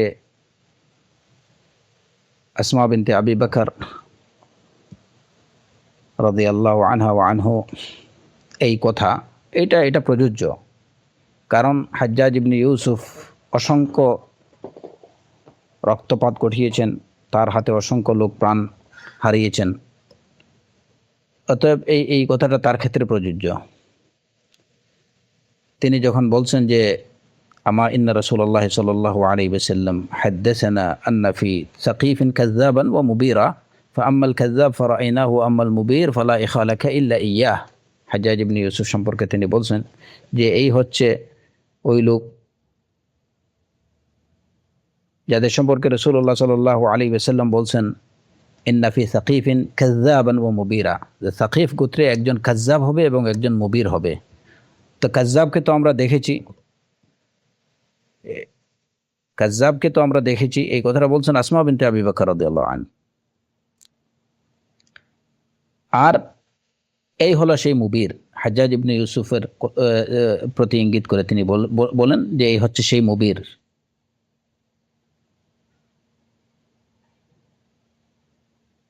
তো এভাবে যে বিষয়গুলা একদম মানে শতভাগ নিশ্চিত, সে বিষয়গুলা সম্পর্কে বলা যেতে পারে বা সেগুলো বাস্তবতার সাথে দেখিয়ে দেয়া যেতে পারে, তাতে কোনো অসুবিধা নেই।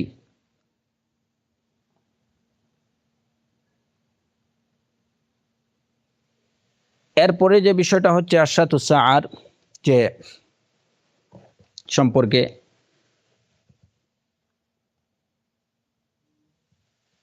আশরাতুস সাআ গুলো যে একদম সবগুলো কিয়ামতের খুব কাছাকাছি হতে হবে এরকম কোনো কথা না। যেমন অনেকেই বর্তমানেও রাসূলুল্লাহ সাল্লাল্লাহু আলাইহি ওয়াসাল্লামের হাদিসে বর্ণিত অনেকগুলো কিয়ামতের পূর্ববর্তী অনেকগুলো আলামতকে অনেকে অস্বীকার করে যে না এখনো কিয়ামতের অনেক দেরি, এগুলা কিয়ামতের আলামত না। এই কথাটা এভাবে বলাও ঠিক না। যারা দাবি করে যে এগুলা কিয়ামত দুনিয়া ধ্বংসের ঠিক পূর্ব মুহূর্তে এগুলা কি হবে, এখনো দুনিয়া ধ্বংসের অনেক বাকি, কিয়ামতের অনেক বাকি, এখনো যেগুলো দেখা যাচ্ছে এগুলা কিয়ামতের আলামত না, এটাও হচ্ছে কিয়ামতের আলামতকে অস্বীকার করার নামান্তর। কারণ কি, যে কিয়ামতের আলামতগুলো সবগুলোই যে কিয়ামতের ঠিক পূর্ব মুহূর্তে প্রকাশিত হবে বিষয়টা তো এরকম না। অনেকগুলো আছে যে কিয়ামতের সংগঠিত হওয়ার বেশ আগেই ওই আলামতগুলো দেখা যাবে।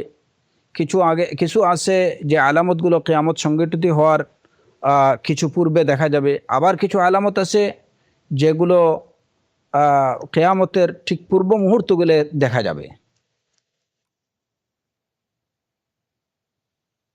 অতএব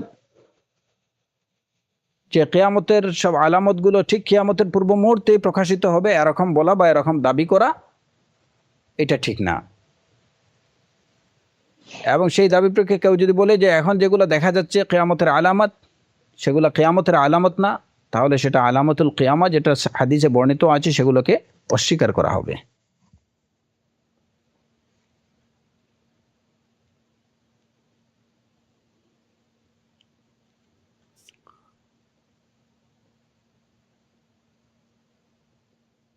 এরপরে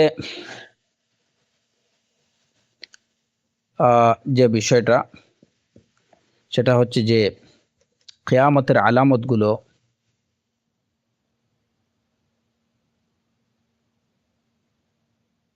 প্রধানত দুই ভাগে বিভক্ত।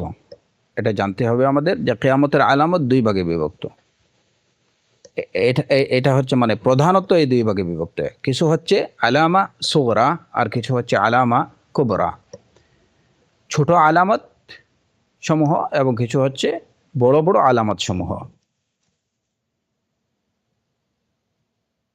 ছোট আলামতগুলো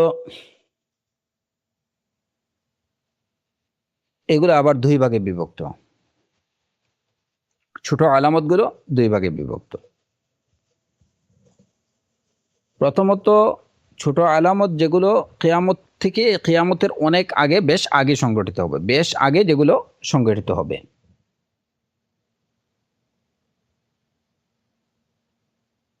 আর আরেক প্রকার হলো যে আলামতগুলো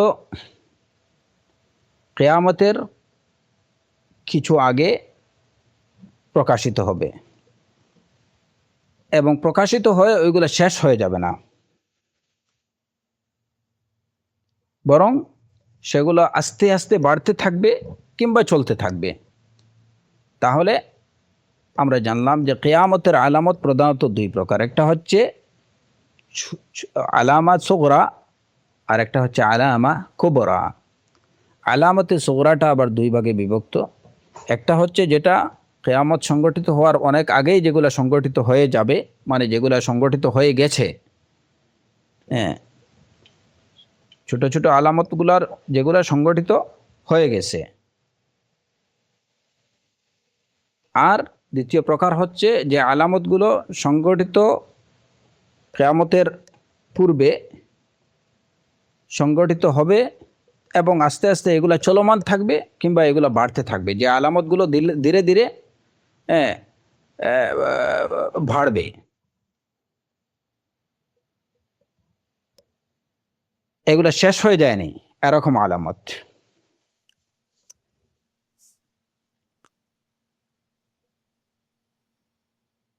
আর আলামতে কুবরা হচ্ছে যে আলামতগুলো কিয়ামতের ঠিক পূর্ব মুহূর্তে আগে মুহূর্তগুলোতে প্রকাশিত হবে এবং একটার পর একটা যে বড় আলামতগুলো প্রকাশিত হবে এবং তারপরেই কিয়ামত সংগঠিত হবে।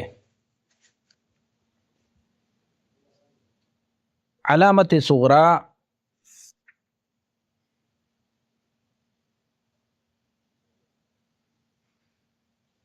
অনেকগুলো। আলামতে সুগরা অনেকগুলো। তো আলামতে সুগরার মধ্যে বা ছোটো আলামতগুলোর মধ্যে আমরা বললাম যে এটা দুই ভাগে বিভক্ত। একটা হচ্ছে যে যে আলামতগুলো ইতিমধ্যে হয়তো সংগঠিত হয়ে গেছে, যে আলামতগুলো ইতিমধ্যে সংগঠিত হয়ে গেছে, এবং যেগুলো কিয়ামতের বেশ আগে হয়েছে। যেমন এর মধ্যে একটা আলামা হচ্ছে রাসূলুল্লাহ সাল্লাল্লাহু আলাইহি ওয়াসাল্লামের আগমন। আরেকটা হচ্ছে চাঁদের দ্বিখণ্ডিত হওয়া। আরেকটা হচ্ছে এই যে হেজাজ থেকে যে আগুন বের হওয়া।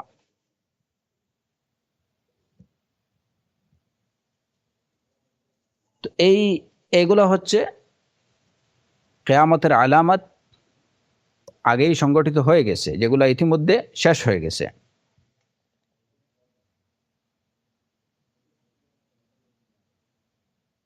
আলামতে সুগরার দ্বিতীয় প্রকার আমরা যেটা বললাম যে এটা যেগুলো চলমান থাকবে, বা এই আস্তে আস্তে কিয়ামতের পূর্বে এগুলা সংগঠিত হবে এবং এগুলা হয়তো চলমান থাকবে।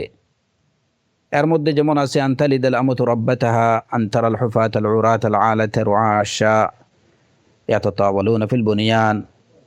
এরপরে যেমন খুরুজ দাজ্জালিন 30 জন দাজ্জালের, মানে ওই যে কাজ্জাবের আত্মপ্রকাশ, যারা নবুয়তের দাবি করবে। এর মধ্যে অনেকে নবুয়তের দাবিদার, এই দাজ্জালদের মধ্যে কিছু সংখ্যক বের হয়ে গেছে, কিছু সংখ্যক বের হবে, এগুলা চলমান। এছাড়াও আলামতে সূরা আর অনেকগুলো আছে, যেগুলা কিছু আছে চলমান এবং অনেকগুলো এই যে কিছু আছে যেগুলা ইতিমধ্যে সংগঠিত হয়ে গেছে। এবং আলামতে কুবরা আমরা বললাম যে আলামতে কুবরা হচ্ছে যেগুলা কিয়ামত সংগঠিত হওয়ার আগে যেগুলো সংগঠিত হবে এবং যেগুলো ধারাবাহিক একটার পর একটা সংগঠিত প্রকাশিত হবে, এবং এরপরেই কিয়ামত সংগঠিত হবে। এর মধ্যে আলামতে কুবরা বা বড় আলামতের মধ্যে, বড় আলামতের মধ্যে বিশেষ হচ্ছে 10টা। যে আলামতগুলোর একটাও এখন পর্যন্ত প্রকাশিত হয়নি।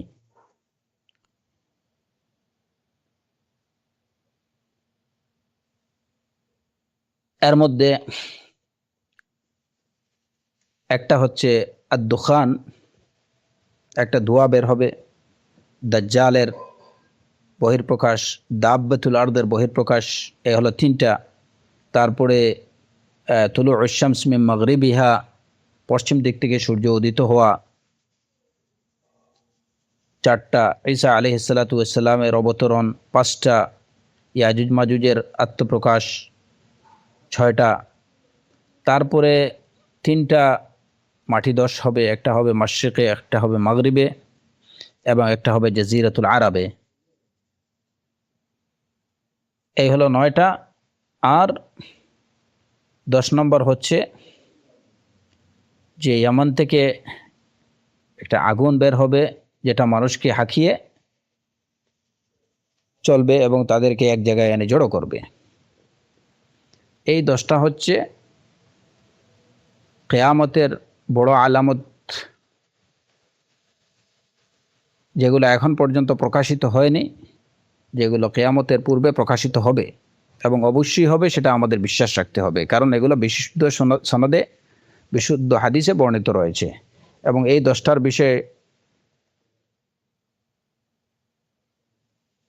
সাহিহ মুসলিমে হুযায়ফা ইবনে উসাইদ রাদিয়াল্লাহু আনহু থেকে বর্ণিত হাদিসে রয়েছে, রাসূলুল্লাহ সাল্লাল্লাহু আলাইহি ওয়াসাল্লাম বলেছেন, হুযায়ফা ইবনে উসাইদ থেকে বর্ণিত, তিনি বলেন যে তলা আন নবী সাল্লাল্লাহু আলাইহি ওয়াসাল্লাম আলাইনা ওয়া নাহনু নাতাযাকার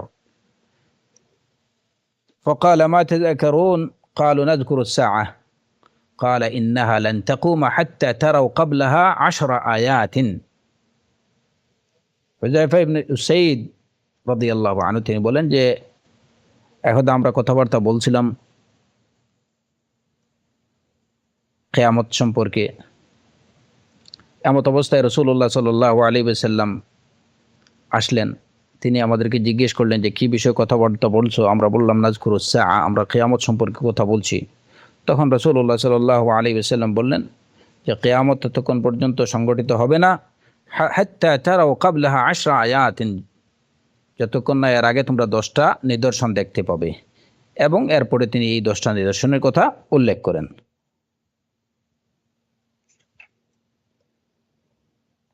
তো এই হচ্ছে বিশেষ 10টা বড় আলামতগুলোর মধ্যে বিশেষ 10টা। তাছাড়াও আরও বড় কিছু আলামত রয়েছে যেগুলো অন্যান্য হাদিসে বর্ণিত হয়েছে। আর আলামতে সুগরার মধ্যে যেগুলো সংগঠিত হয়েছে এর মধ্যে আমরা জানলাম যে ইতিমধ্যে একটা যেটা সংগঠিত হয়ে গেছে সেটা হচ্ছে রাসূলুল্লাহ সাল্লাল্লাহু আলাইহি ওয়াসাল্লামের দুনিয়াতে আগমন, শেষ নবীর আগমন। এটা হচ্ছে আলামতে সুগরার অন্যতম।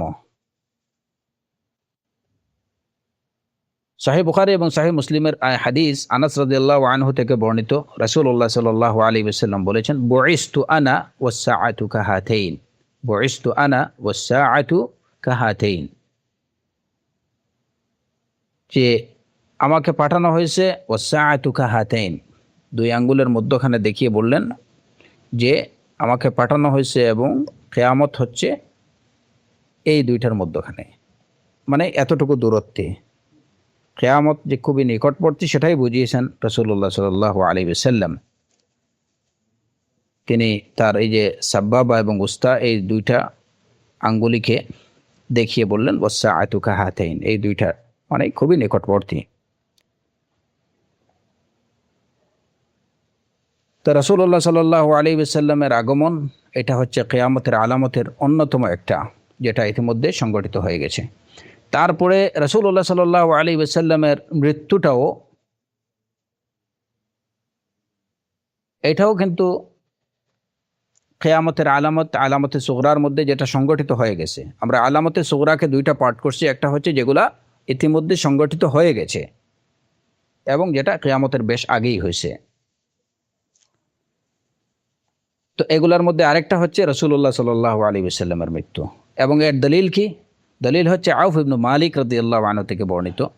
তিনি বলেছেন, আতাইতুন নবী সাল্লাল্লাহু আলাইহি ওয়াসাল্লাম ফি গাজওয়াতি তাবুক ওয়া হুয়া ফি কুব্বাতিন মিন আদম ফাকালা উ'দুদ সিত্তান বাইনা ইয়াদাই আস-সাআহ। যে তিনি আউফ ইবনে মালিক বলেন যে আমি রাসূল সাল্লাল্লাহু আলাইহি ওয়াসাল্লামের কাছে এলাম তাবুকের যুদ্ধের সময়।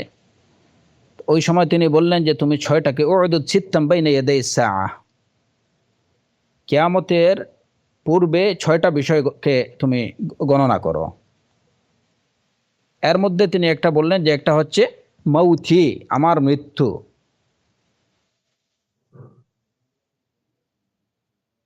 তো রাসূলুল্লাহ সাল্লাল্লাহু আলাইহি ওয়াসাল্লামের মৃত্যু বরণ করা এটাও কিয়ামতের আলামতগুলোর মধ্যে অন্যতম একটি। তারপরে হচ্ছে ইনশিকাকুল কামার, চন্দ্রকে দ্বিখণ্ডিত করা। ইকতারাবাতিস সাআহ ওয়ানশাক্কাল কামার, কোরআনে কারীমে আল্লাহ আযজা ওয়া জাল্লা বলছেন যে কিয়ামত নিকটবর্তী হয়ে গেছে। ওয়ানশাক্কাল কামার, কামার দ্বিখণ্ডিত, চন্দ্র দ্বিখণ্ডিত হয়ে গেছে।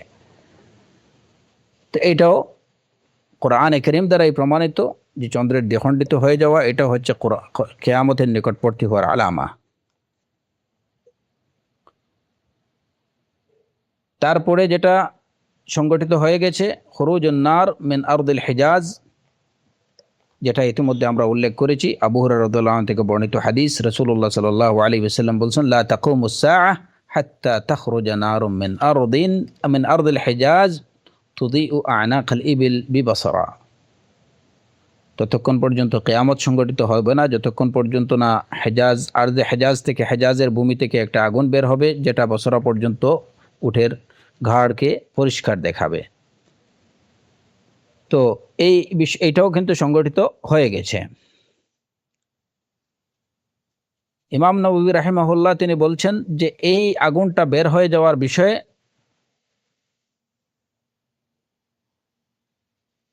উলামায়ে কেরামরা এ বিষয়ে ঐক্যমত পোষণ করেছেন যে এই আগুনটা ইতিমধ্যে প্রকাশ পেয়ে গেছে।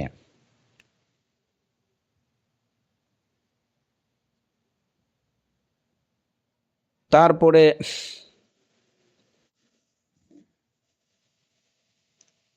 যে আলামতগুলো সংগঠিত হয়ে গেছে সেটা হচ্ছে, আরেকটা হচ্ছে এই এই যে মানে এই যে ছোট আলামতগুলোর মধ্যে ইতিমধ্যে সংগঠিত হয়ে যাওয়া আরেকটা আলামা হচ্ছে সাহাবায়ে কেরামদের দুনিয়া থেকে চলে যাওয়া। সাহাবায়ে কেরামদের দুনিয়া থেকে চলে যাওয়া এটা হচ্ছে কিয়ামতের একটা আলামা। এবং এর দলিল কি? সহিহ মুসলিমে বর্ণিত হাদিস, আবু মুসা রাদিয়াল্লাহু আনহু থেকে বর্ণিত, যে রাসূলুল্লাহ সাল্লাল্লাহু আলাইহি ওয়াসাল্লাম বলেছেন, আন-নুজুমু আমানাতুন লিস-সামা ফাইযা যাহাবাতিন নুজুম আতাস-সামা মা তুআদ ওয়া আনা আমানাতুন লিআসহাবি ফাইযা যাহাবাত আসহাবি فإذا ذهبت أنا فإذا ذهبت أتى أصحابي ما يوعدون وأصحابي أمنة لأمتي فإذا ذهب أصحابي أتى উম্মতি মা ইউআদুন। আকাশের নক্ষত্রগুলো যেভাবে তার নিরাপত্তা রক্ষা করে, ঠিক তেমনিভাবে আকাশের নিরাপত্তা কি হচ্ছে, এই যে তার নজুমগুলো, নক্ষত্রগুলো, যখন নক্ষত্রগুলো চলে যাবে তখন এই আকাশের বিভিন্ন বিপর্যয়গুলো চলে আসবে। আমি আমার সাহাবায়ে কেরামদের জন্য, তাদের জন্য নিরাপত্তা, যখন আমি চলে যাব তখন আমার আসহাবদের মধ্যে, আমার সাহাবাদের মধ্যে ওই বিষয়গুলো আসবে যেগুলোর ওয়াদা দেয়া হয়েছে। আর আমার সাহাবারা হচ্ছেন আমার উম্মতের জন্য নিরাপত্তা। যখন তারা চলে যাবেন তখন উম্মতের মধ্যে ওই বিষয়গুলো দেখা দেবে যেগুলা তাদের জন্য ওয়াদাকৃত। তো সাহাবায়ে কেরামদের চলে যাওয়া এটা হচ্ছে কিয়ামতের অন্যতম একটা আলামা, যেটা ইতিমধ্যে হয়ে গেছে। তারপরে যে বিষয়গুলো, এই যে আলামতে সুগরার মধ্যে যেগুলো সংগঠিত হয়ে গেছে, বাইতুল মুকাদ্দাসের বিজয়, তারপরে মুতান কা কুআসিল গনম, মুতান কা কুআসিল গনম,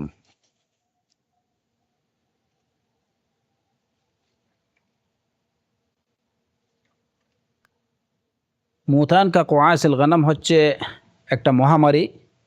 কা কুআসিল গনম, কুআসিল গনম হচ্ছে একটা রোগ যেটা সাধারণত ছাগলের মধ্যে দেখা যায়, যে ছাগলের নাক দিয়ে হঠাৎ করে কিছু বের হতে থাকে, এরপরে কিছুক্ষণের মধ্যেই মরে যায়। ঠিক তেমনিভাবে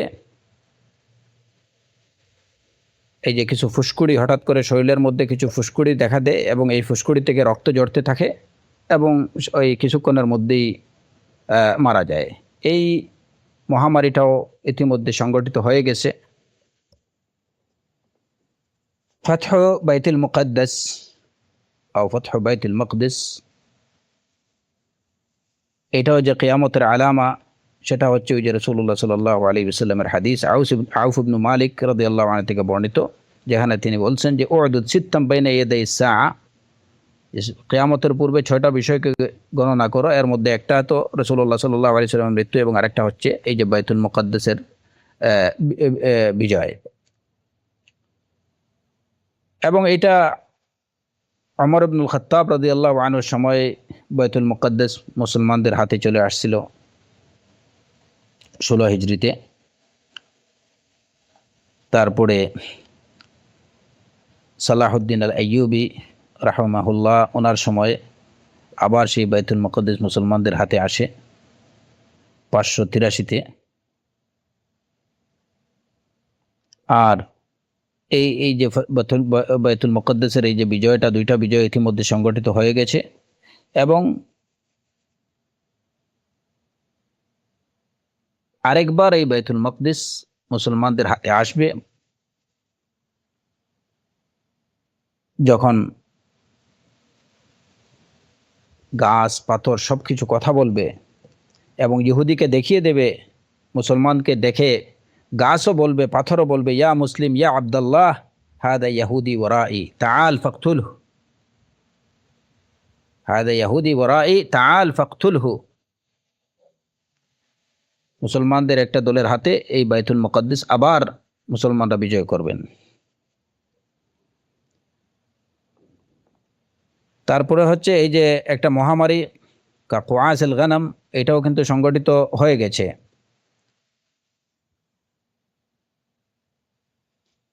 এটা হচ্ছে একটা মহামারী।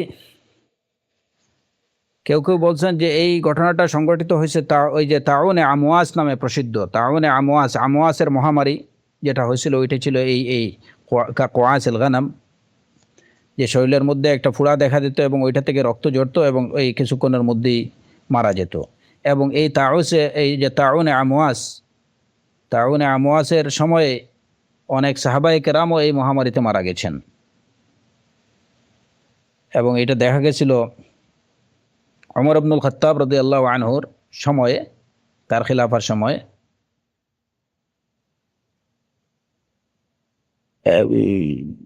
18 হিজরিতে।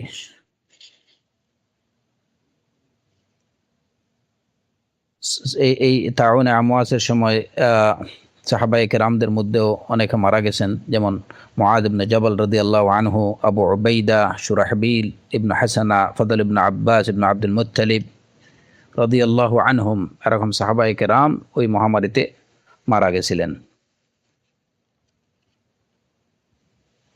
এই বিষয়গুলো হচ্ছে আসলে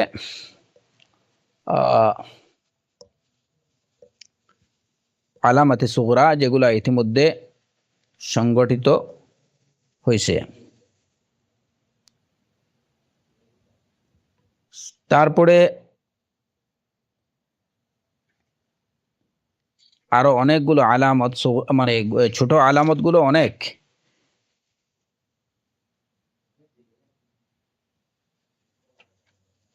এর মধ্যে যেমন আছে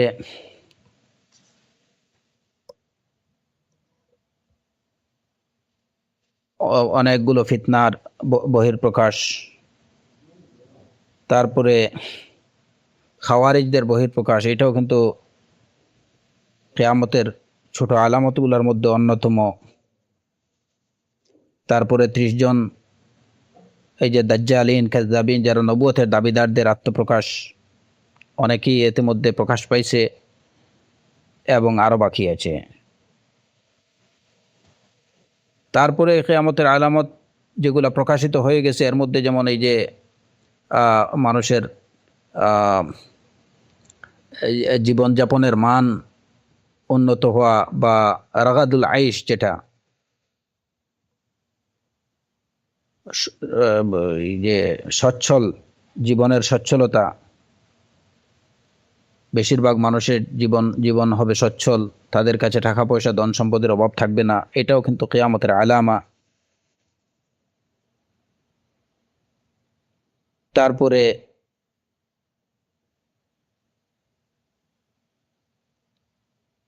কিছু অত্যাচারী লোকের আত্মপ্রকাশ, যারা মানুষদেরকে বেত্রাঘাত করবে বা তাদের চাবুক দিয়ে মারবে, এটাও তো দেখা যাচ্ছে হর হামেশা। এমনকি আমাদের দেশেও বাইরে থেকে এক ধরনের এই যে চাবুক নিয়ে আসা হয়েছে, পুলিশ বাহিনীর হাতে দেয়া হয়েছে, যেখানে সেখানে ওই যে গাড়ি দাঁড় করিয়ে মানুষের উপরে অত্যাচার নিপীড়ন, এই যে পৃথিবীর বিভিন্ন দেশে এই বিষয়গুলো বাড়ছে।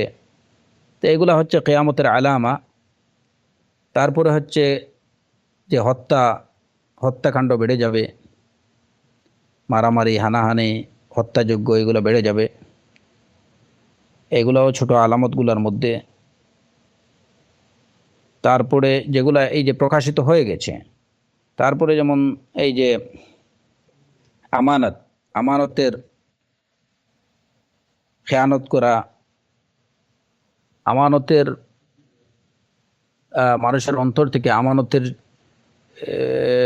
যে কি যেটা গুরুত্ব,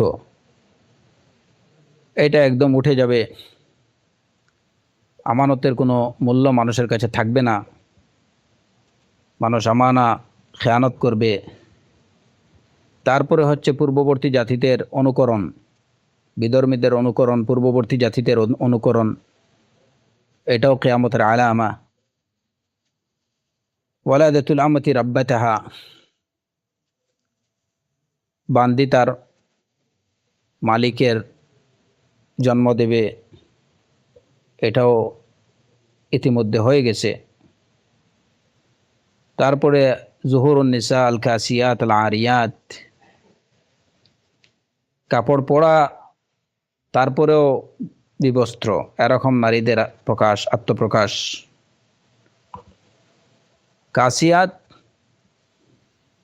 বাহ্যিক বাইরে থেকে দেখা যাবে যে তারা কাপড় পরে আসে, কিন্তু প্রকৃত অর্থে তারা কি? আরিয়াত, তারা উলঙ্গ।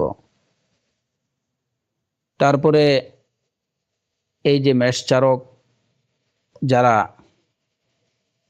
এরকমের লোকরাই বড় বড় অট্টালিকা, টাওয়ার নির্মাণ করবে, সেটাও তো ইতিমধ্যে প্রকাশিত হয়ে গেছে।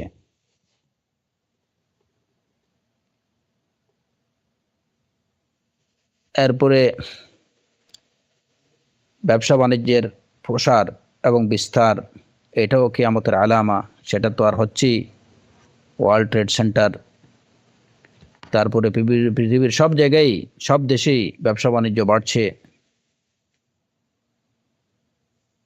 স্বামীর সাথে নারীও ব্যবসায় অংশগ্রহণ করবে, একই সাথে দোকানদারি করবে, এটাও কিয়ামতের আলামা।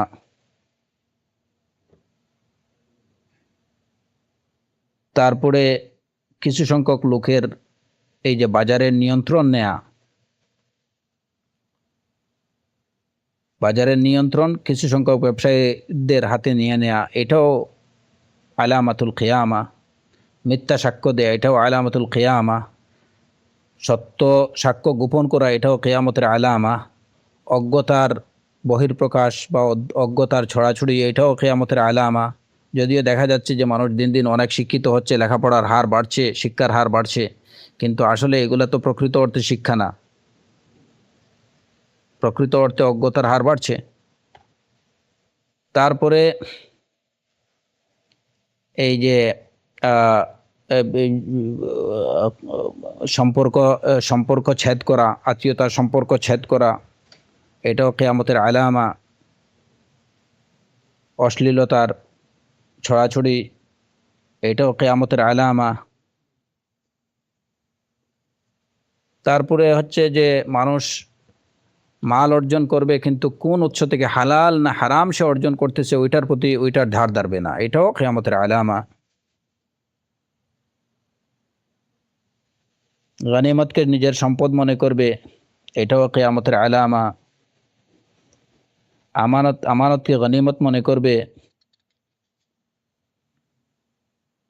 তারপরে মানুষ আল্লাহর সন্তুষ্টির জন্য না, বরং দুনিয়ার জন্য ইলম অর্জন করবে, এটাও কিয়ামতের আলামা। স্বামী তার স্ত্রীর আনুগত্য করবে, তার মায়ের অবাধ্যতা করবে, এটাও কিয়ামতের আলামা। বন্ধুকে কাছে টেনে নেবে এবং নিজের বাবাকে দূরে ঠেলে দেবে, কিয়ামতের আলামা। মসজিদে জোরে সুরে কথাবার্তা হবে, দুনিয়াবি কথাবার্তা হবে, কিয়ামতের আলামা। ফাসিক ফাজিররা লিডিং দেবে, এটাও কিয়ামতের আলামা। জাতির কর্ণধার হবে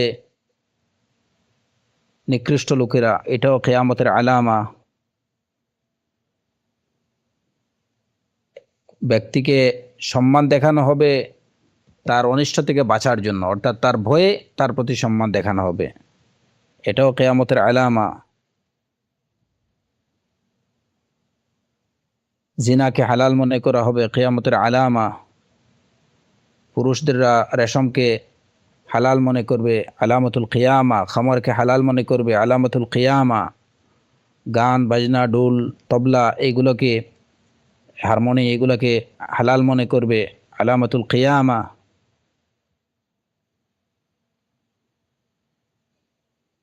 তো এই অনেকগুলো কিয়ামতের আলামা, এর মধ্যে এই যে কিছু সংখ্যক আমরা উল্লেখ করলাম, আর এর মধ্যে কিছু সংখ্যকের দলিল সহ আমরা বললাম 3-4টার, এবং বাকি যে বিষয়গুলোকে আলামাতুল কিয়ামা বলা হয়েছে সেগুলোর প্রত্যেকটার পক্ষেই দলিল রয়েছে। তারপরে যে কিয়ামতের আলামা, ছোট ছোট যে আলামতগুলো এখনো প্রকাশিত হয়নি, তার মধ্যে আছে যে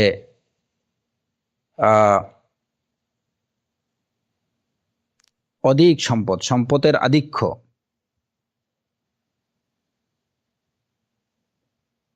দেখা দেবে। এটা এখন পর্যন্ত পরিপূর্ণরূপে প্রকাশিত হয়নি, কিন্তু এটার মানে আলামতগুলো শুরু হয়ে গেছে। মানুষের কাছে সম্পদ বাড়তে শুরু করছে। যেমন দেখেন আমাদের বাংলাদেশি জিডিপির হার বাড়তেছে, দরিদ্রের হার কমতেছে। হ্যাঁ, তো এইগুলা হচ্ছে আলামাতুল কিয়ামা, এবং এক পর্যায়ে মানুষের কাছে সম্পদের অভাব থাকবে না। মাটির নিচ থেকে এই যে ভূগর্ভস্থ যে খনিজগুলো বের হতে থাকবে।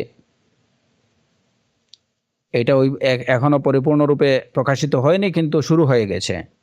বিভিন্ন জায়গায় ভূগর্ভে গ্যাসের সন্ধান, তেলের সন্ধান, স্বর্ণের সন্ধান, ইউরেনিয়ামের সন্ধান পাওয়া যাচ্ছে, বিভিন্ন মূল্যবান খনিজ সম্পদের সন্ধান পাওয়া যাচ্ছে। এরপরে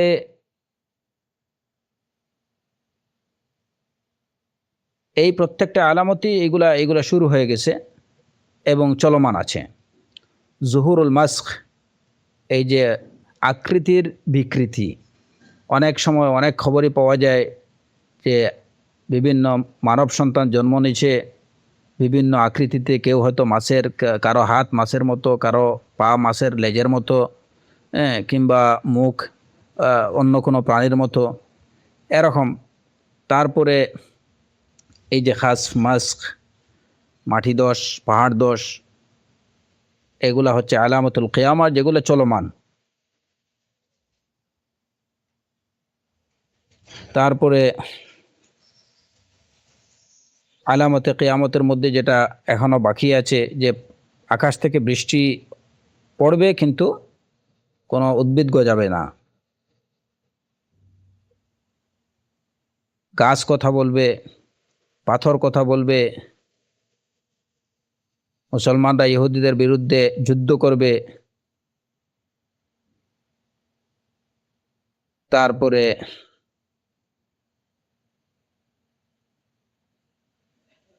আপনার এই যে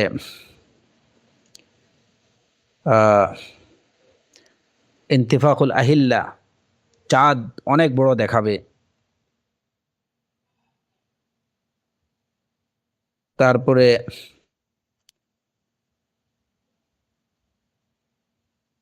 মিরাস, সম্পদ বন্টন করা হবে না, সবাই সম্পদকে তার যে উত্তরাধিকারীর মধ্যে বন্টন করবে না, বরঞ্চ একজন দুইজনই মৃতের যে রেখে যাওয়া সম্পদগুলোকে কুক্ষিগত করে রাখবে। এবং এইটা অলরেডি দেখা যাচ্ছে, হচ্ছে বিভিন্ন জায়গায়, যে ছেলে মারা গেছে, স্ত্রী সন্তান বাবাকে রেখে, মাকে রেখে, তো যদি ছেলে তার নিজস্ব সম্পত্তি রেখে যায় এবং তার বাবাকে জীবিত রেখে মারা যায়, মাকে জীবিত রেখে মারা যায়, তার ছেলে, তার সন্তান সন্ততি যদি থাকেও, তার স্ত্রীও থাকে, তারপরেও তার বাবা মা তার সম্পদের কিছুটার উত্তরাধিকারী হয়ে থাকেন। কিন্তু দেখা যাচ্ছে যে না, ওই স্ত্রী সন্তানই তার পুরো সম্পদ গ্রাস করে নিচ্ছে, মৃতের মা বাবাকে সম্পূর্ণরূপে বঞ্চিত করতেছে। তো এইগুলা হচ্ছে কিয়ামতের আলামা, যেগুলা চলমান চলতেছে। তারপরে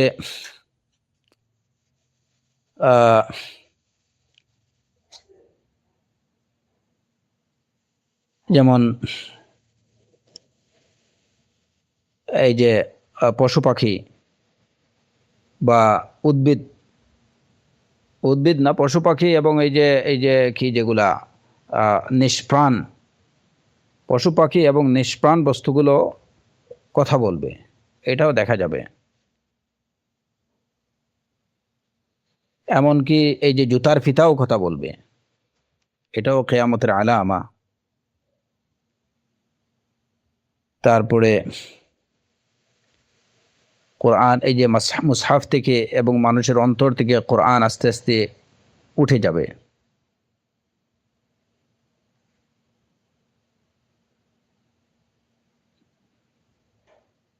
মাহদী আলাইহিস সালাতু ওয়াস সালামের আত্মপ্রকাশ, মাহদী আত্মপ্রকাশ করবেন, এটাও কিয়ামতের আলামত, আলামতে সুগরার মধ্যে,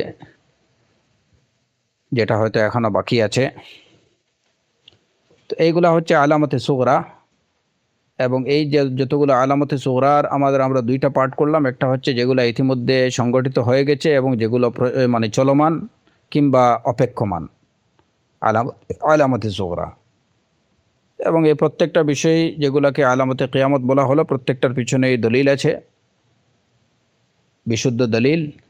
আমরা যদি সবগুলো বিষয় দলিল সহ প্রমাণ করতে যাই, আলোচনা অনেক লম্বা হয়ে যাবে। এই বিষয়ে এই যে জানতে চাইলে আপনারা সাহি আদ-দার আল আখিরাহ, যেটা ওই যে তালিক আছে, যেখানে আপনার আল্লামা আব্দুর রহমান আস-সাদি রাহিমাহুল্লাহ, শেখ নাসিরউদ্দিন আলবানী রাহিমাহুল্লাহ, শেখ সালেহ আল উসাইমিন রাহিমাহুল্লাহ, ওনাদের তালিক সহ আদ-দার আল আখিরাহ, সাহি আদ-দার আল আখিরাহ, যেটা ওই কিতাব দেখতে পারেন। ইনশাআল্লাহ আমরা আগামী কিতে যে বিশেষ বড় বড় যে আলামতগুলো আছে, কিয়ামতের যে আলামতগুলো, এর মধ্যে দাজ্জালের আবির্ভাব, মাসিহ, এরপরে এই যে ইয়াজুজ মাজুজ, ঈসা আলাইহিস সালাতু ওয়াস সালামের অবতরণ, এই যে বিষয়গুলো নিয়ে কথা বলছেন ইমাম ইবনে কুদামা রাহিমাহুল্লাহ, এবং এই বিষয়ে যে ব্যাখ্যাগুলো দিয়েছেন শেখ সালেহ আল উসাইমিন রাহিমাহুল্লাহ। আমরা এই বিষয়গুলো সম্পর্কে যথাসম্ভব আলোচনার চেষ্টা করব ইনশাআল্লাহ। তবে আজকের এই আলোচনাটুকু আলামতে কিয়ামতের ভূমিকা হিসেবে এগুলা খেয়াল রাখা দরকার, নতুবা এই বিষয়ে হয়তো বিভ্রান্ত কিংবা প্রতারকদের দ্বারা প্রতারিত হওয়ার সম্ভাবনা থেকে যায়। কিয়ামতের আলামতগুলো সম্পর্কে আমাদের করণীয় কি, এইগুলা যদি আমরা না বুঝি আমরা কি করব, বা এই বিষয়গুলো সম্পর্কে জানার পিছনে আমাদের ফায়দা কি, আজকের এই যে আলোচনা, এই আলোচনাগুলো এর ভূমিকা হিসাবে এটাকে নিলে ভালো হবে ইনশাআল্লাহ। তাহলে পরবর্তীতে অন্যান্য যে আলোচনাগুলো আসবে, সেই আলোচনাগুলো বিইজনিল্লাহি তাআলা আমাদেরকে ফায়দা দেবে। নাসআলুল্লাহ সুবহানাহু ওয়া তাআলা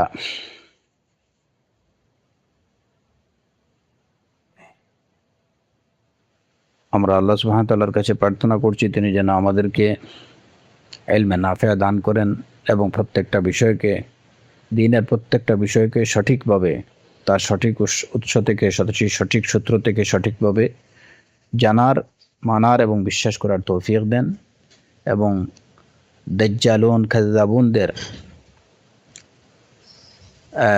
বিভ্রান্তি থেকে যেন মুসলমানদেরকে হেফাজত করেন। ওয়া আখিরু দাওয়ানা আনিল হামদুলিল্লাহি রাব্বিল আলামিন ওয়া সাল্লাল্লাহু আলা নাবিয়্যিনা মুহাম্মদ ওয়া আলা আলিহি ওয়া সাহবিহি আজমাইন।